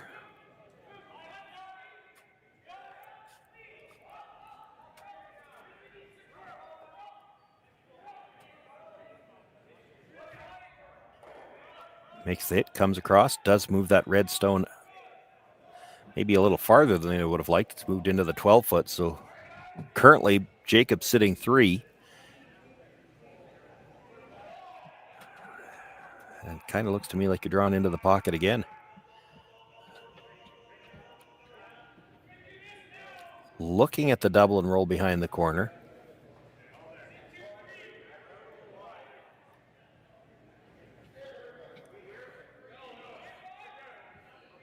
Well, he's going to play it.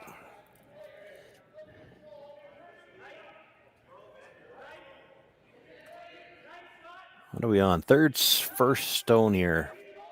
Yeah, I might have played the freeze one more time, but if you get the roll behind the corner here, there's probably not a double on the first yellow just because it's slightly off nose on the red.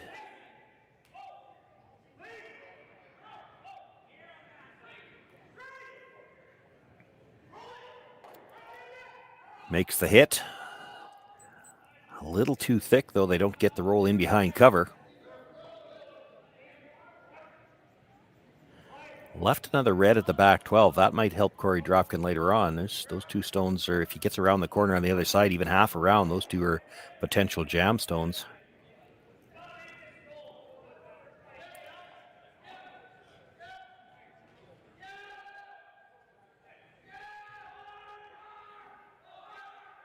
Mark Kennedy can't see quite all of that stone. He's going to have to roll towards the middle. He'd like to get underneath that stagger on the center line.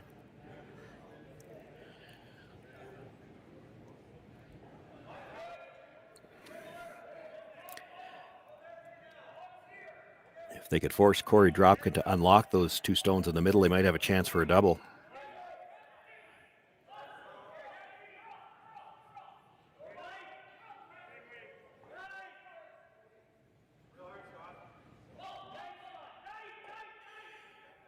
Makes the hit. The roll will come behind them, just out past them on the other side.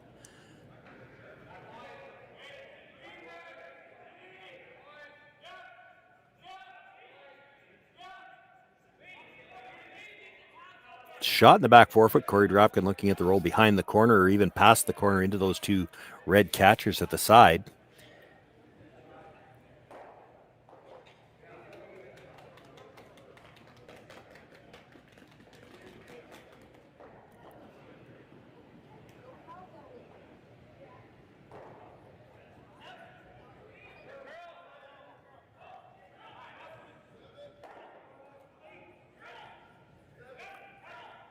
Sweeping for curl early. They've got to get at least to the nose. You sure don't want to roll underneath the red and let them have the chance to run it back.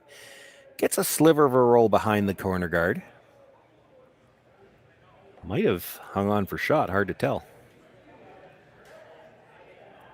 Brad wanted to take a look to see how much he can see from the hack end.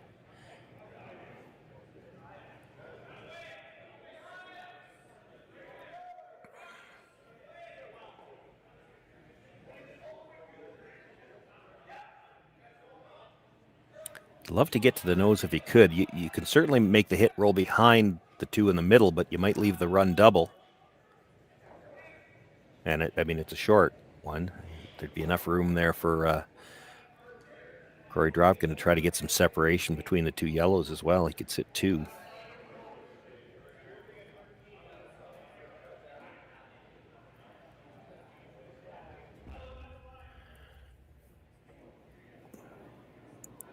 If you get to the nose, Korey Dropkin might have to try the corner freeze.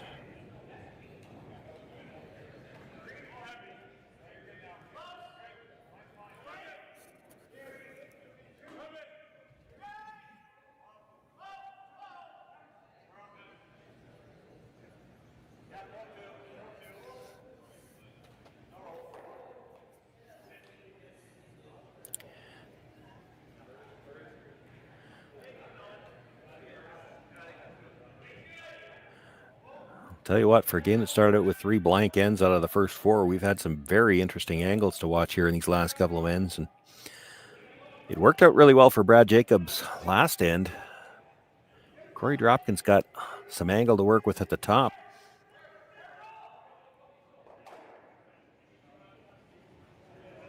Brad with a nice tap back through there, and he sits 2 for the time being.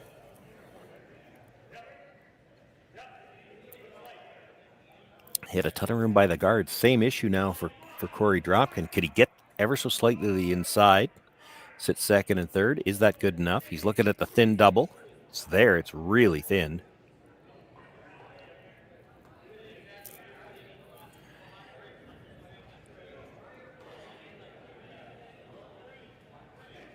Could make the play on the top one now. Make sure you're sitting second, third. You're going to have a shot at that one at the back or the side.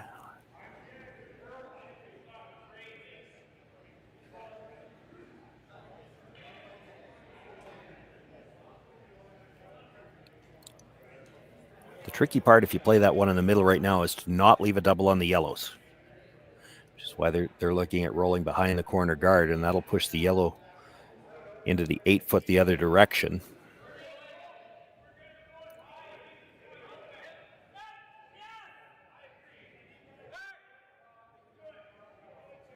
You expect that Brad Jacobs then would have to hit the open one in the 8-foot, and you're hoping he would leave you a double for 2.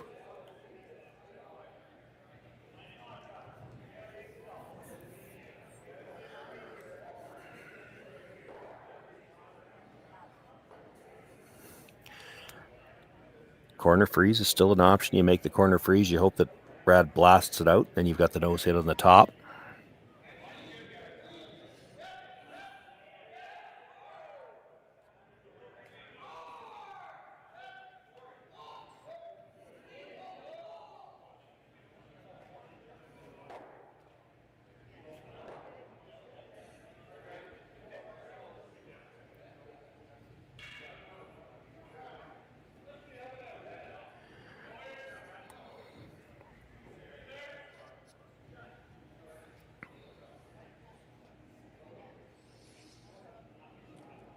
You can see a sliver of the red stone at the top of the 4-foot. They even talked about playing the double. So here's the thing. If you made the corner freeze now, even if you overcurled it ever so slightly and you weren't shot rock, now that sliver off the red, you've got a couple of ways to get the second red out. They were also looking at the run back.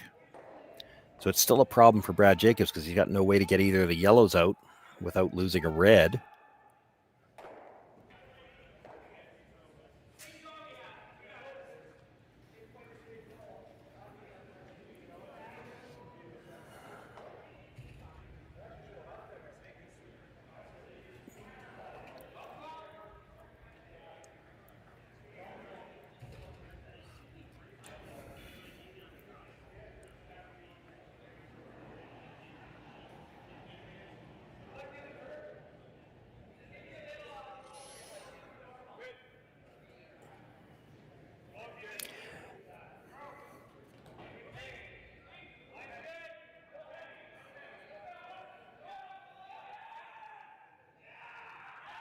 They keep coming back to the hit on the yellow at the top and try to split the two yellows up. But it's dangerous. It's a tough shot.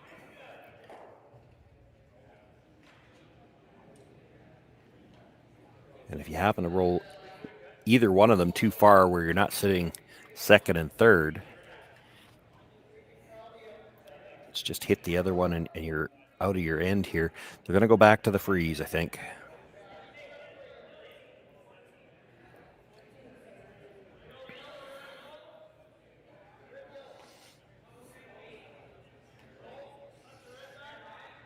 If you can get a corner on the inside of that red stone that's near the tee line, you might be able to be shot rock off this. I can't see how Brad doesn't give you a shot for two. I mean, it might be a tough shot, but you're going to have a shot for two.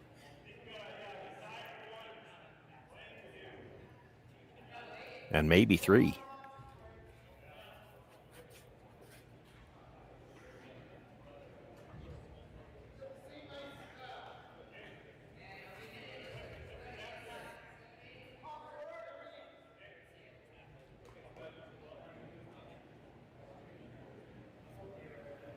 So Korey Dropkin with his first here in the sixth. Facing two, looking for the cornered freeze. See if he can't set up at least a deuce for his last one.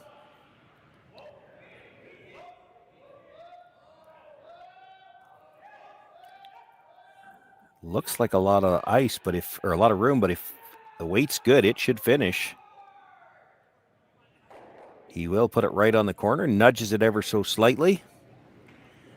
I don't even want to try to predict who's got shot rock. Doesn't matter just yet.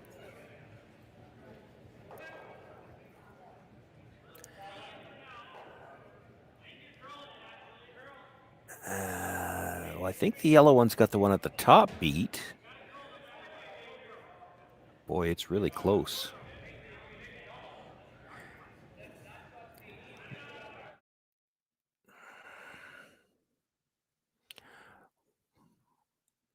One more look at this, and it's not just the throwing end of it. You got to sweep this right to a spot. They had to go a little bit for line at the end just to hold the corner. He nudges it only about 2 inches. It's in a pretty good spot. He could sliver the red that's the top of the 4 foot, probably get onto the yellow for three if Brad Jacobs doesn't throw. So what do you like here?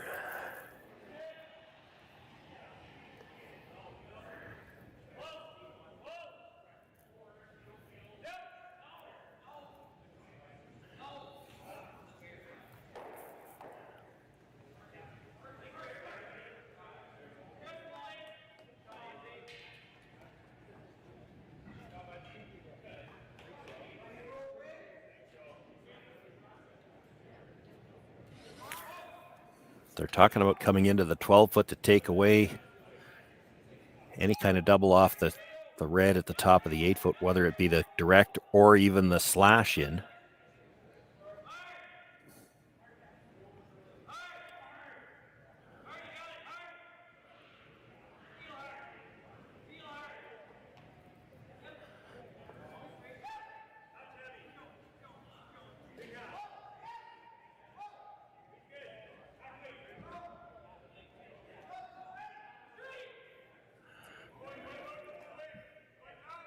Talking about the draw to the back corner of the button from the out turn as well.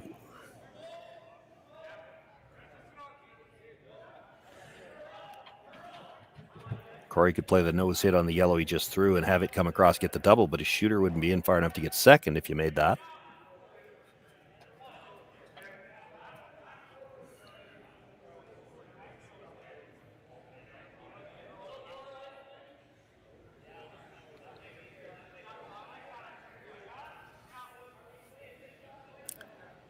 Brett Gallant a little concerned if you play that. He might be able to come off the inside of the yellow at about the 2 o'clock position, back into the red on the center line and come back and get your shooter that way. So they're going to go back to what they had originally talked about, which is in the 12 foot, take away the path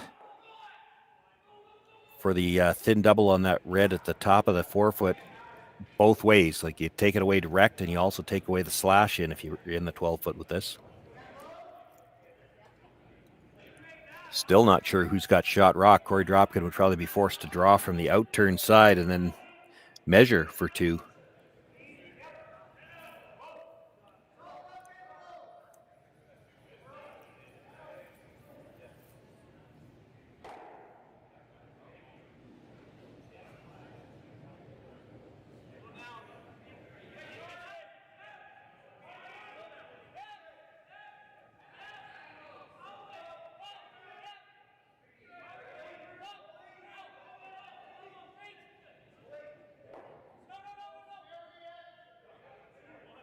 Nothing out of the brushers so far.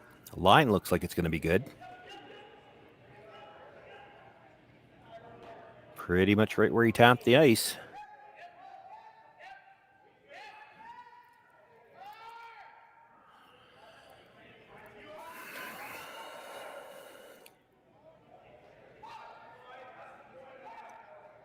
Dropkin wondering if he hits that hard, can he get it to wiggle through?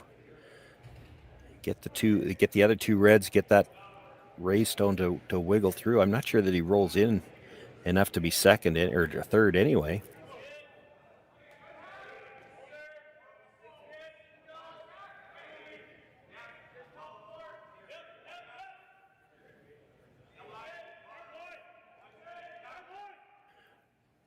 They must not think they're shot rock. If you thought you were shot, because I don't think any of these options they're talking about are for 3, they're still just for 2. If you thought you were already shot, you just draw for 2. You must think the red is shot.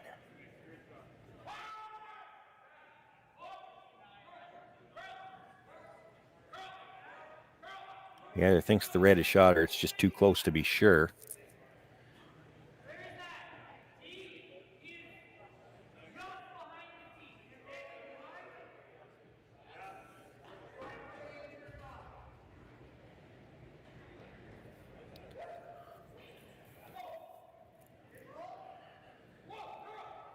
So he's going to play the stone that was just delivered, try to slash it into the red at the top of the 8-foot, have it come across, catch the top edge of the yellow, which will put it into the red behind it, and then he needs the first stone, the object stone, the first one he's hitting, he needs it to spin up and out, and that's just for 2. Your shooter's going to be too far out to be third shot.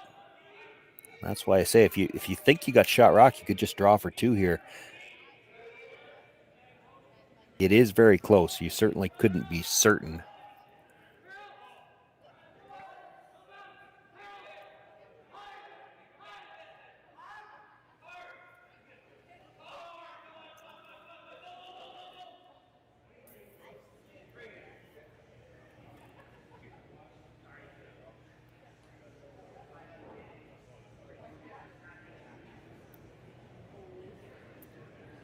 Korey Dropkin with the big weight final stone, looking to kill 3 reds to pick up his deuce. Needs to be close to the nose on the first, makes the hit, comes across, catches the second, but doesn't get the spin up. It'll be a single point for Korey Dropkin here in the 6th end of play.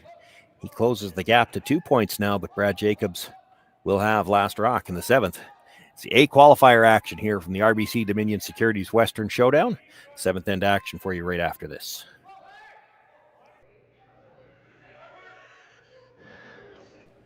Well, no secret to how things are going to be played now. Brad wants to keep the middle open. Korey would like to see it covered up. Tried to throw the tight center guard, but weren't able to get it on the center line, so it was available to be ticked. Ben Hebert makes the tick. Actually put the yellow into the rings now, so no matter how well this is made, there's going to be a rock available to hit on the next one. Mark Fenner, another chance to get the center guard up. Would like to touch center with it again.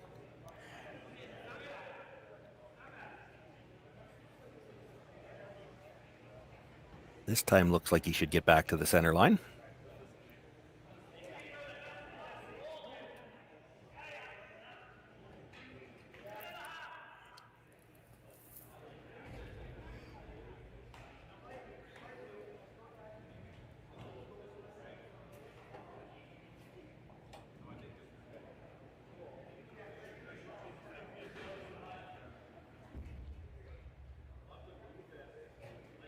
Ben Hebert was set to throw, and I think that was Mark felt like he saw something just before Ben turned his rock back over, so they're checking to see if there's a piece of debris there.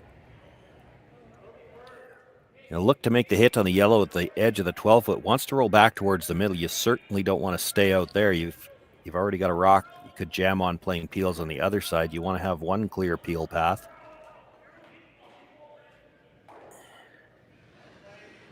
They get a little roll, but not much.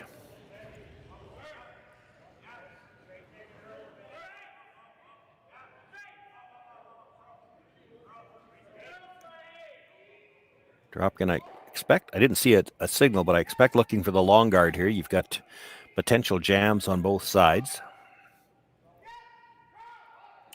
Don't think you'd come around this early.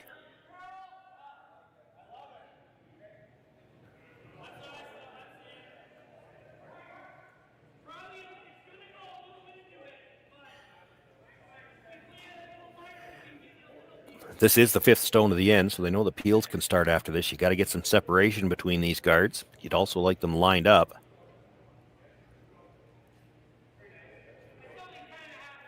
That's a nice shot. Important to get those lined up because you don't want them to be able to peel the tight guard. If they're able to peel the tight guard, the long one by itself isn't much good.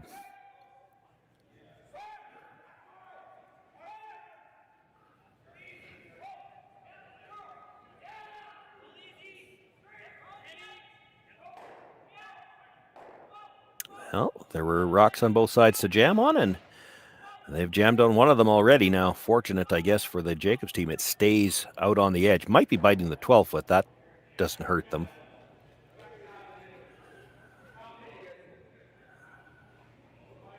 The concern on a shot like that is if you ever were to jam it on that and have it roll back in towards the middle somewhere.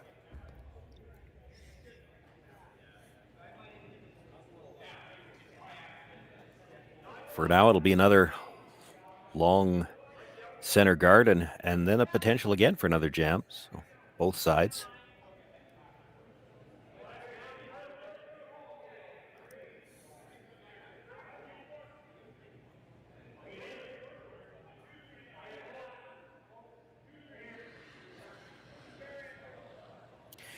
You know it's a long guard when we can't see it in the overhead shot. This time they'll try to peel it towards that yellow. You wouldn't mind getting both of them now when you've left it there.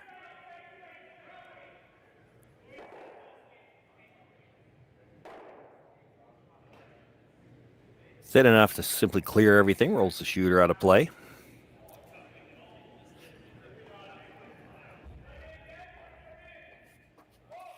It's asking if they want to come in. I think it's too early. No hesitation from Thomas Howell. Wants to throw another guard.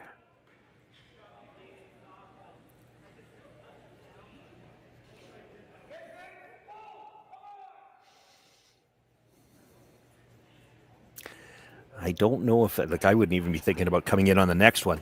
I don't know if that was just a mental ploy as well. You will see teams try to do that once in a while. You talk about coming in on this one so that maybe Brad Jacobs thinks, well, if we peel the guard one more time, he's coming around.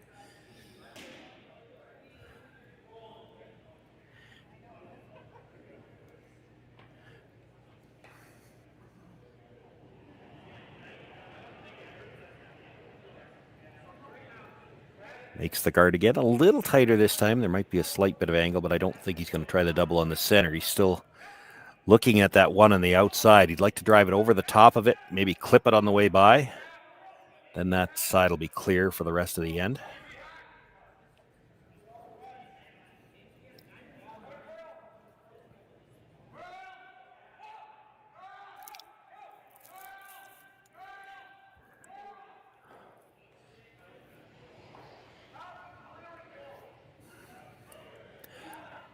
Mark Kennedy with the outturn for the left-hander. The big weight. Makes the hit. Just over the top.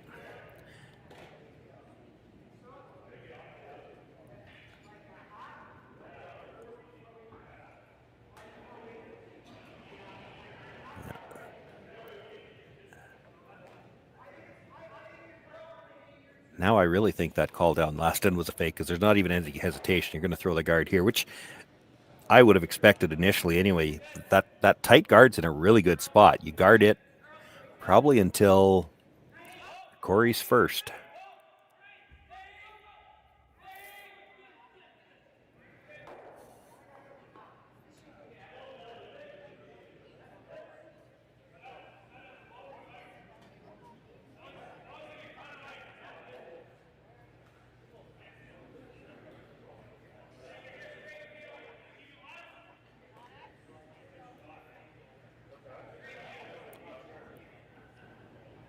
I heard Brad say just the straight peel. They're not really looking for the second one this time. I mean, he might call the sweep for it at the end, but you make sure you're over the top.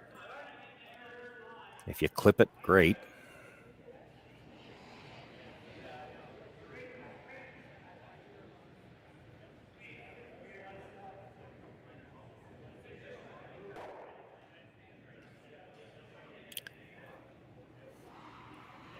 Makes the peel, so now Korey Dropkin, with his first to skip stones here in the 7th, will look to come around.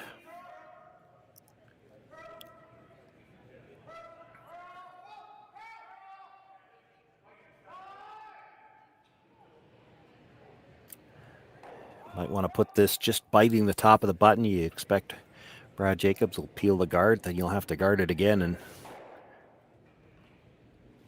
hope. So you need this rock in a good enough position to steal with. You know, if you could bury top 8, but Brad Jacobs probably draws to beat that with his last one.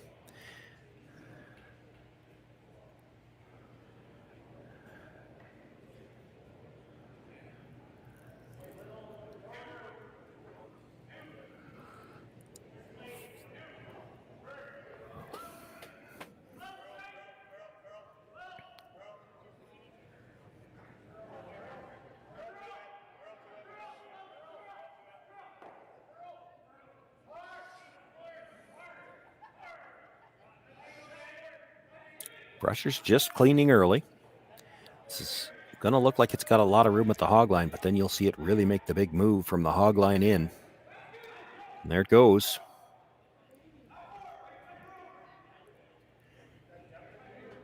Great line if they can get it deep enough. Just about full 4. Dead behind the guard, though.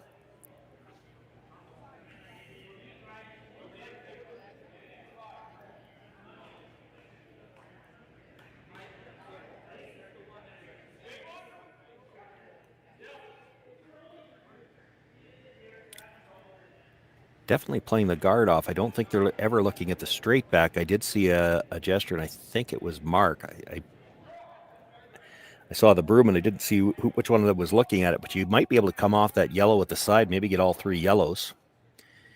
I mean, if you get really unlucky, you might just spin it back to the middle, but with the weight that he's going to throw here, you'd have to be very unlucky to keep 2 yellows in there doing that. There's the potential to get all 3 of them, even if you just move it out of the top of the 4-foot. You should have a relatively simple shot for your last one to pick the single.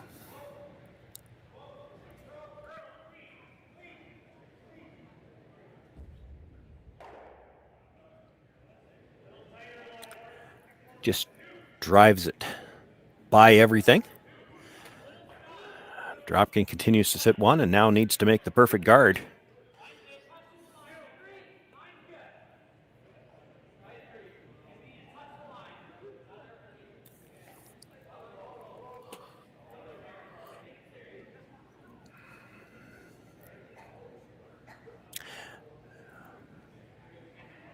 These aren't as easy as you feel like they should be either on ice that curls this hard this late. I've seen lots of teams this weekend at the end, they're just wishing the rock would stop, and it just keeps on sliding, and by the time it stops, it's half a rock open.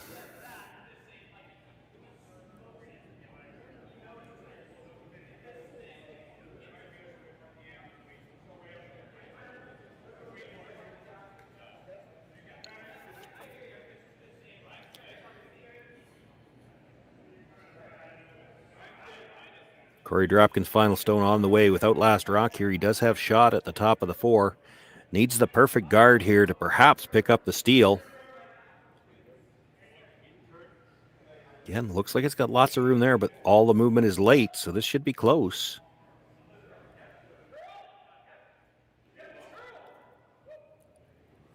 few brush strokes at the end to get it to curl, and it does look like it's pretty well perfectly lined up.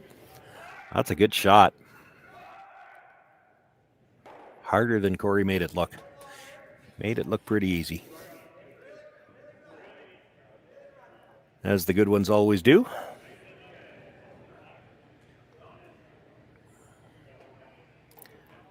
So Brad Jacobs will look to draw. In-turn side, needs full 4-foot to pick up the single. He does have room to get to the button on this side.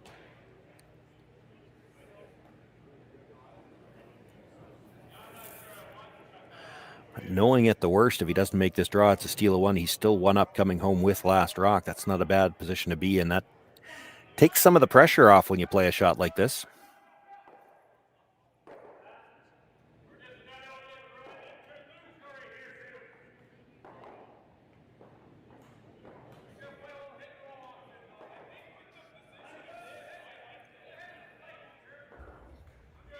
Brusher's picked it up pretty much right out of his hand. I don't think that's a full sweep yet. You do see Brett Gallant looking up. Now they're definitely picking it up hard. The line's good to get to the 4-foot if they can get it there for speed. Gonna have to put this right on the tee line. That hung out a little bit more than they expected it to and not able to get far enough in. It'll be a steal of one for Korey Dropkin. He closes to within one. 8th end action coming up for you right after this. It's the A qualifier. Brad Jacobs with a 1-point lead going into 8.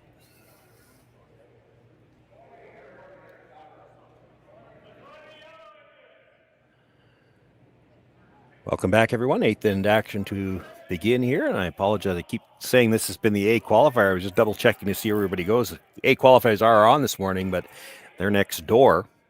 This is actually B event action, so the winner of this game moves into a B qualifier at 2:30 this afternoon. The loser's still alive. They drop down to a C semi at 5:45 this afternoon. They would need to win back-to-back games out of the C event, so both teams still going to be alive after this for sure,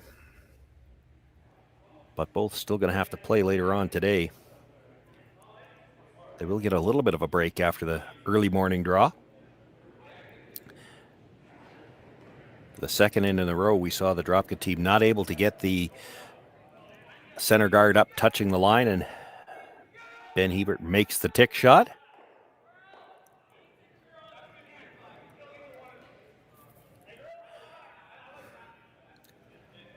Mark Fenner with a second attempt to get the center guard. They're really going to have to go to get to the center line on this one as well. They will get it there, though.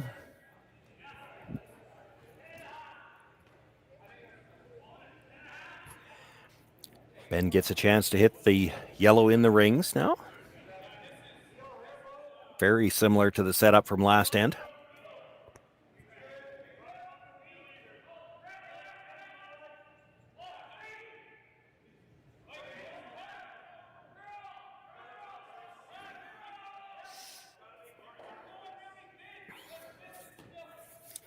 Makes the hit, rolls towards the center line, but stays in the 8-foot wide open.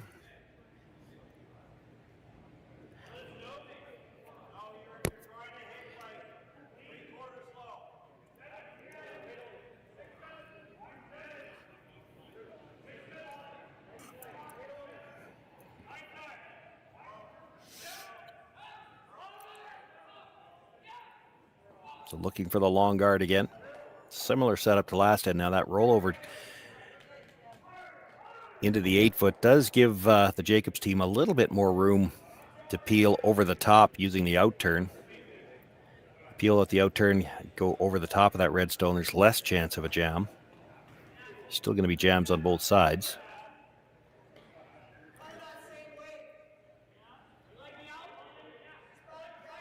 It didn't really cover the tight guard. You might just peel it.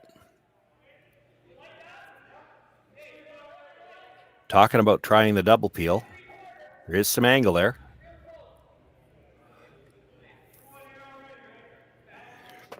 They're going to give it a go.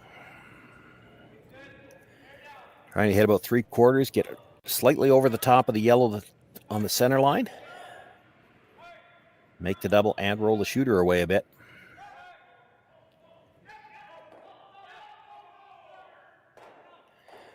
Gets the top one, catches the second one, rolls the shooter way over to the edge. Not quite out of play, but it's not really protecting that much. That's a great shot. Now Korey Dropkin, not a lot to work with.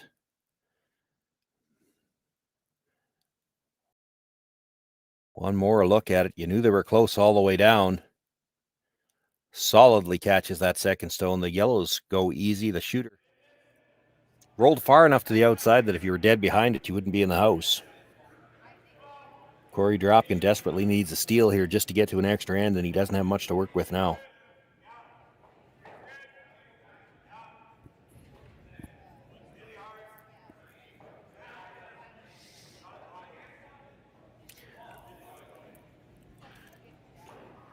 You can see where he's looking for the guard now, just trying to place it off center, partly to change the shot, also partly because that would make it equal distance to get a jam on either side.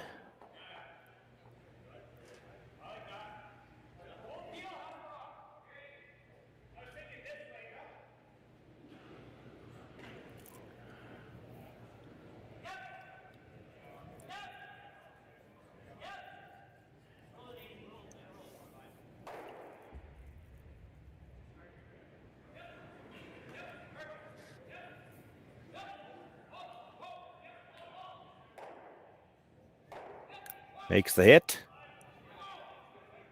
Did clip the one on the side, but thin enough that he clears everything, and now that'll give them one side they can peel through the rest of the end.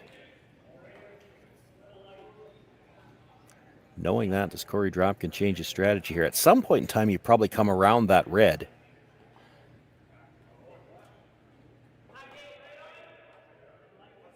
Yeah, probably not on this one. Yeah, I agree.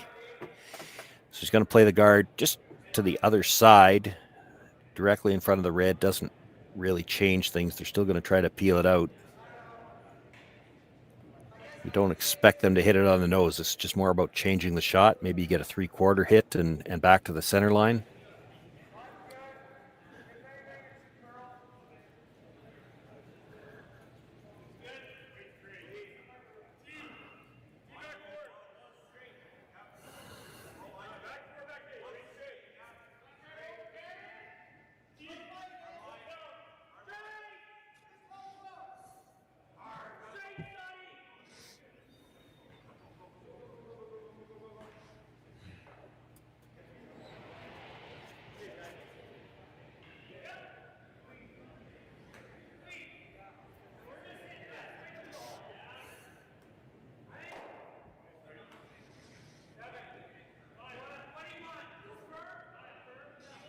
Three stones left to go, and Dropkin really has to make his decision. When do you make the move here?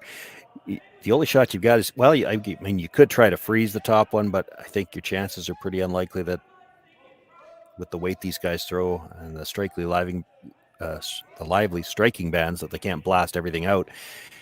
You come around that red at some point. You got to either do it here. You could wait till Korey's first. You're expecting, that's I think what Korey said, that's his first. He wants to go around it. You're kind of expecting that Brad will try the run back. Your only hope is that he misses the run back and you could sit two. So they're going to throw one more guard.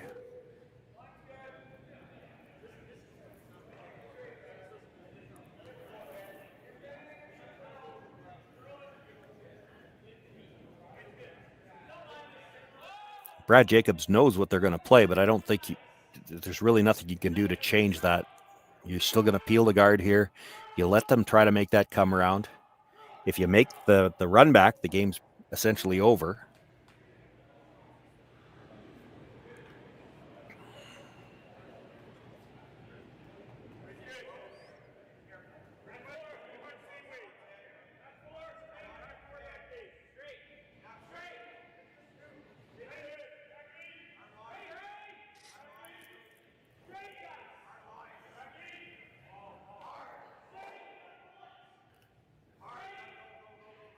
Peel is made. Now Korey Dropkin will have to come around that stone in the 8-foot.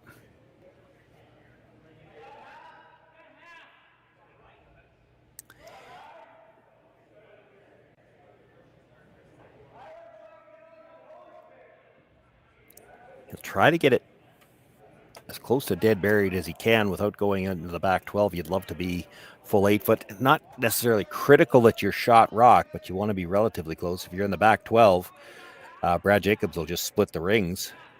Won't have to play the run back.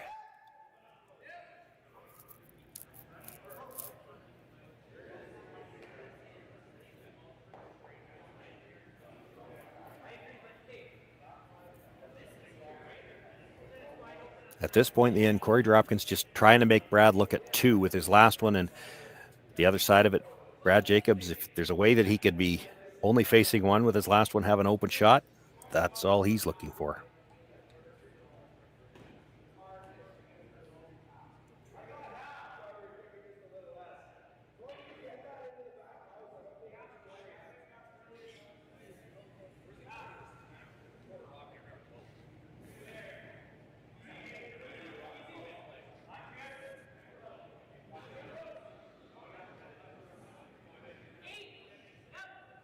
Sweepers have backed right away from this, not even bent over a little bit. This might be in danger of sliding through.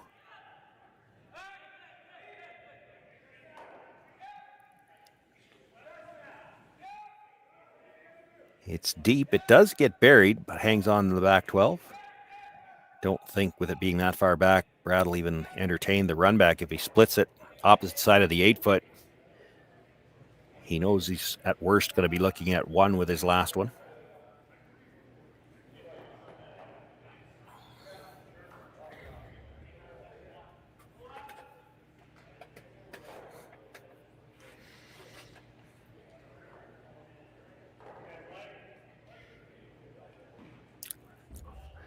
All of this discussion is about just how deep do they want to be.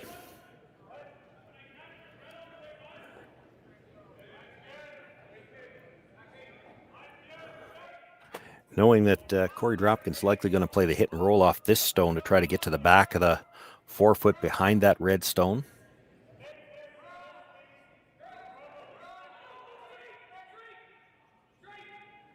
If you get it just back of the tee line, he probably can't do that. By the time he's behind the red, he's probably too deep.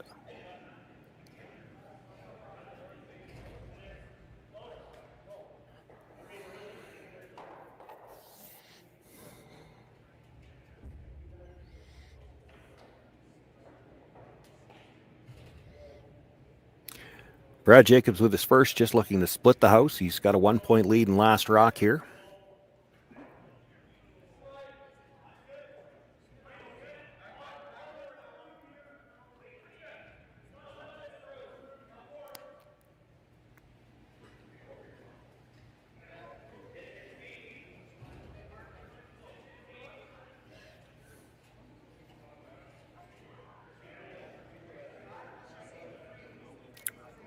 Grabs just a bite of the 4 foot.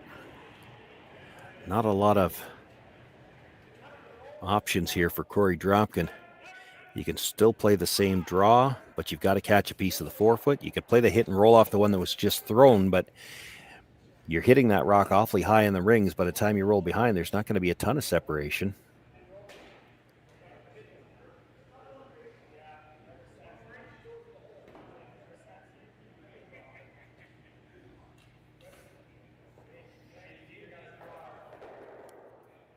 Flat, but the double might be there to sit 2. Then you're hoping for a rollout.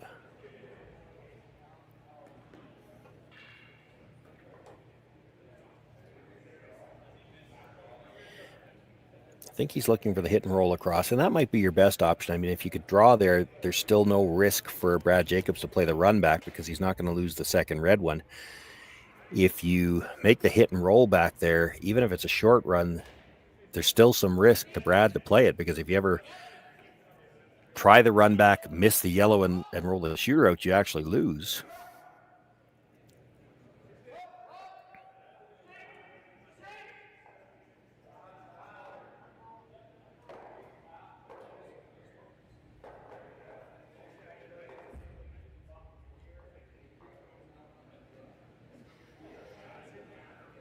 So going to look to hit that red. Probably throwing quiet weight. He'd like to hit this a little thinner so that he can get a little deeper on the roll. And hang on for the back corner of the 4 foot behind that red stone on the other side. at least force Brad into a trickier shot with his last one.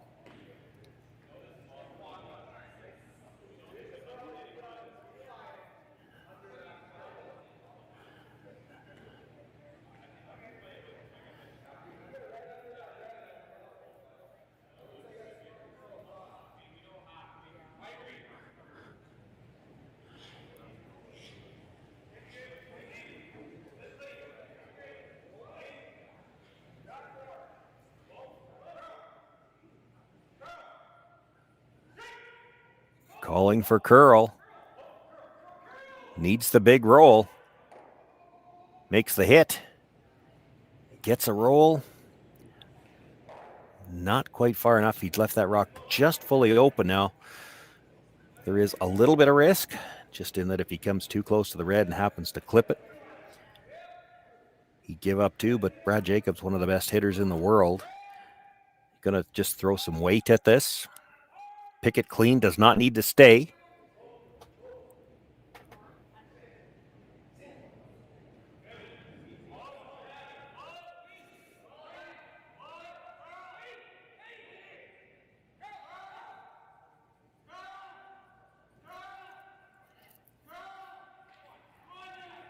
Just make it go away, and Brad Jacobs will move into a B qualifier later this afternoon.